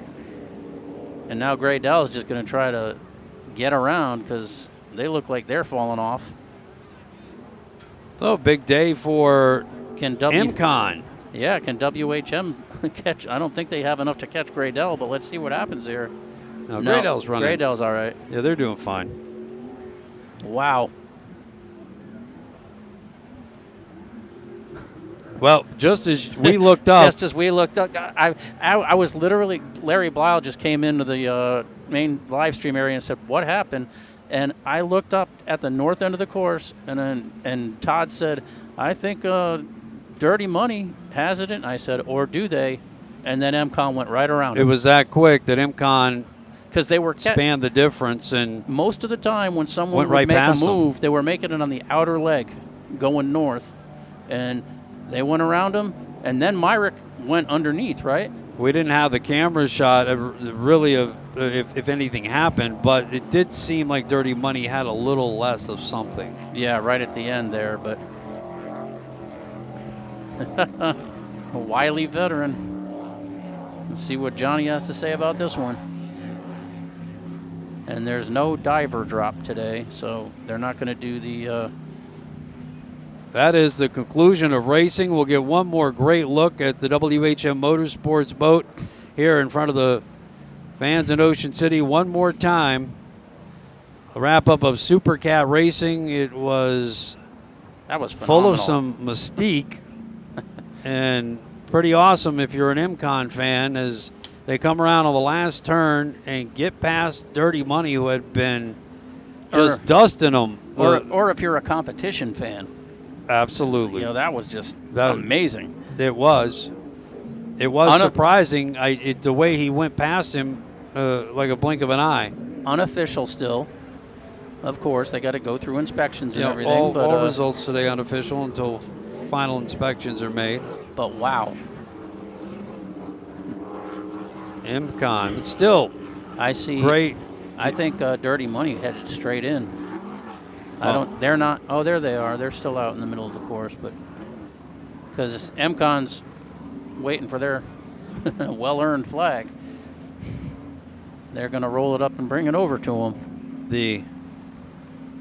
I think we're going to get a pretty good flag-waving celebration from Myrick out. Well, on the deck yeah. of that boat. I mean, that's he drove his tail off. He definitely drove his tail off. And MCon, Dirty Money put on quite a show here today. Oh, it was outstanding. This is going to be one duel. Yeah. For the APBA National Series all the way to the end. And I can't wait for the World Championships in Key West. I can 3 days of this? I can only imagine how bad Tyler wants to get back in the boat now. Oh, we got ourselves competition. You know that Great Dell, WHM, CR Racing, SV Offshore, Hancock Claims, the rest of these guys are going to spend the next 2 months. Yep. And they've seen where the bar is. Geez. Oh, they got it. Okay. And this Supercat season is going to be something special. Yeah, it's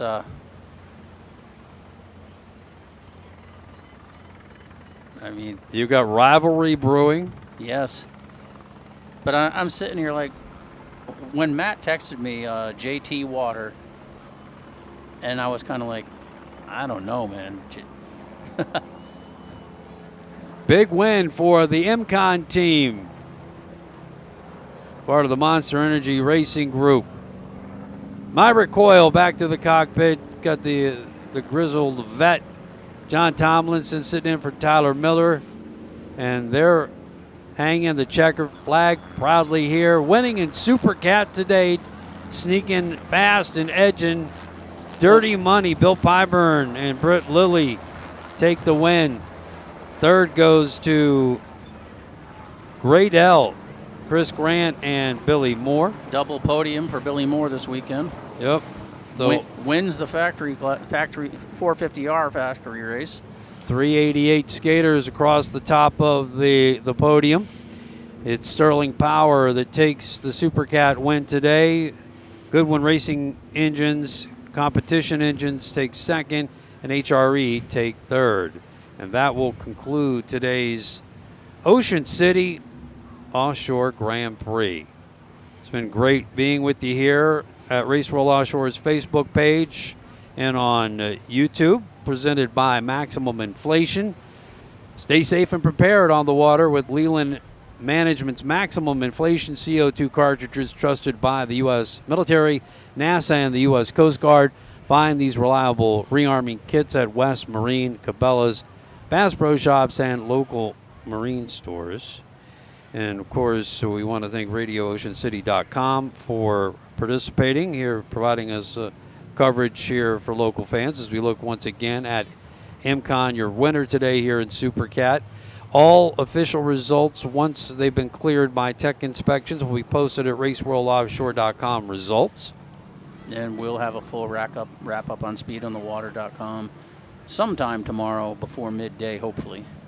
Eric Colby, this was a lot of fun. You could imagine that we're using a broad brush to paint things, but not so much. Ocean City, an amazing town, amazing support, a lot of fun here. Fans are great in these beaches. This race course, right on top of the fans here on the beaches. Spectacular views. Couldn't ask for better weather here and a start to what we think is going to be another great race on the American Powerboat Association National Series. Oh yeah, this is a phenomenal site. The turnout's been great, and the great thing is the support from the city makes such a difference, and the support from the fans, obviously lining the beaches. This is going to be a great venue in the future. Special thanks to the town of Ocean City, and everyone that joined us from the city of Ocean City, and the social media, and the special events coordinator, of course, Tom Palazzo, the director of tourism, joined us yesterday.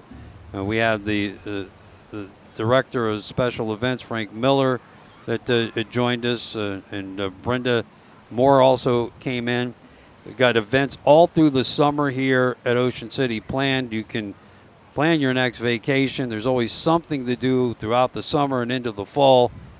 Right on up to October, plan your visit at OCOcean.com. Also, special thanks to Monster Energy, the official energy drink of the APBA National Series. Sunoco Race Fuels, go fast. Locate Sunoco near you at APBA or at SunocoRaceFuels.com. And Teasers in Key West, a major sponsor of Race World Offshore. They await your next visit upstairs at 218 Duval.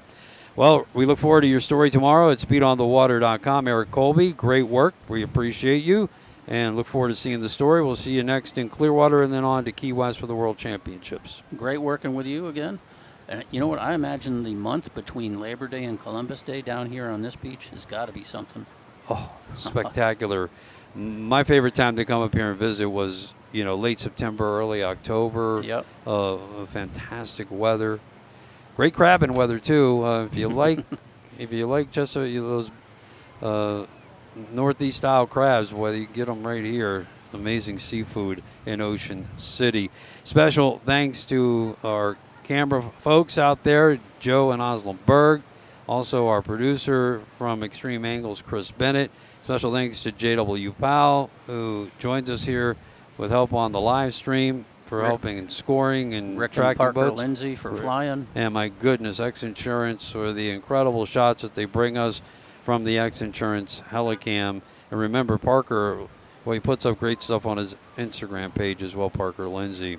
X Insurance, thank you very much for your support of offshore powerboat racing. That is going to do it for our coverage here from the Ocean City Grand Prix. Until we see you next time, so long from Race World Offshore. And that'll end up our live coverage here on the live stream and at Radio City at RadioOceanCity.com. Thanks for joining us.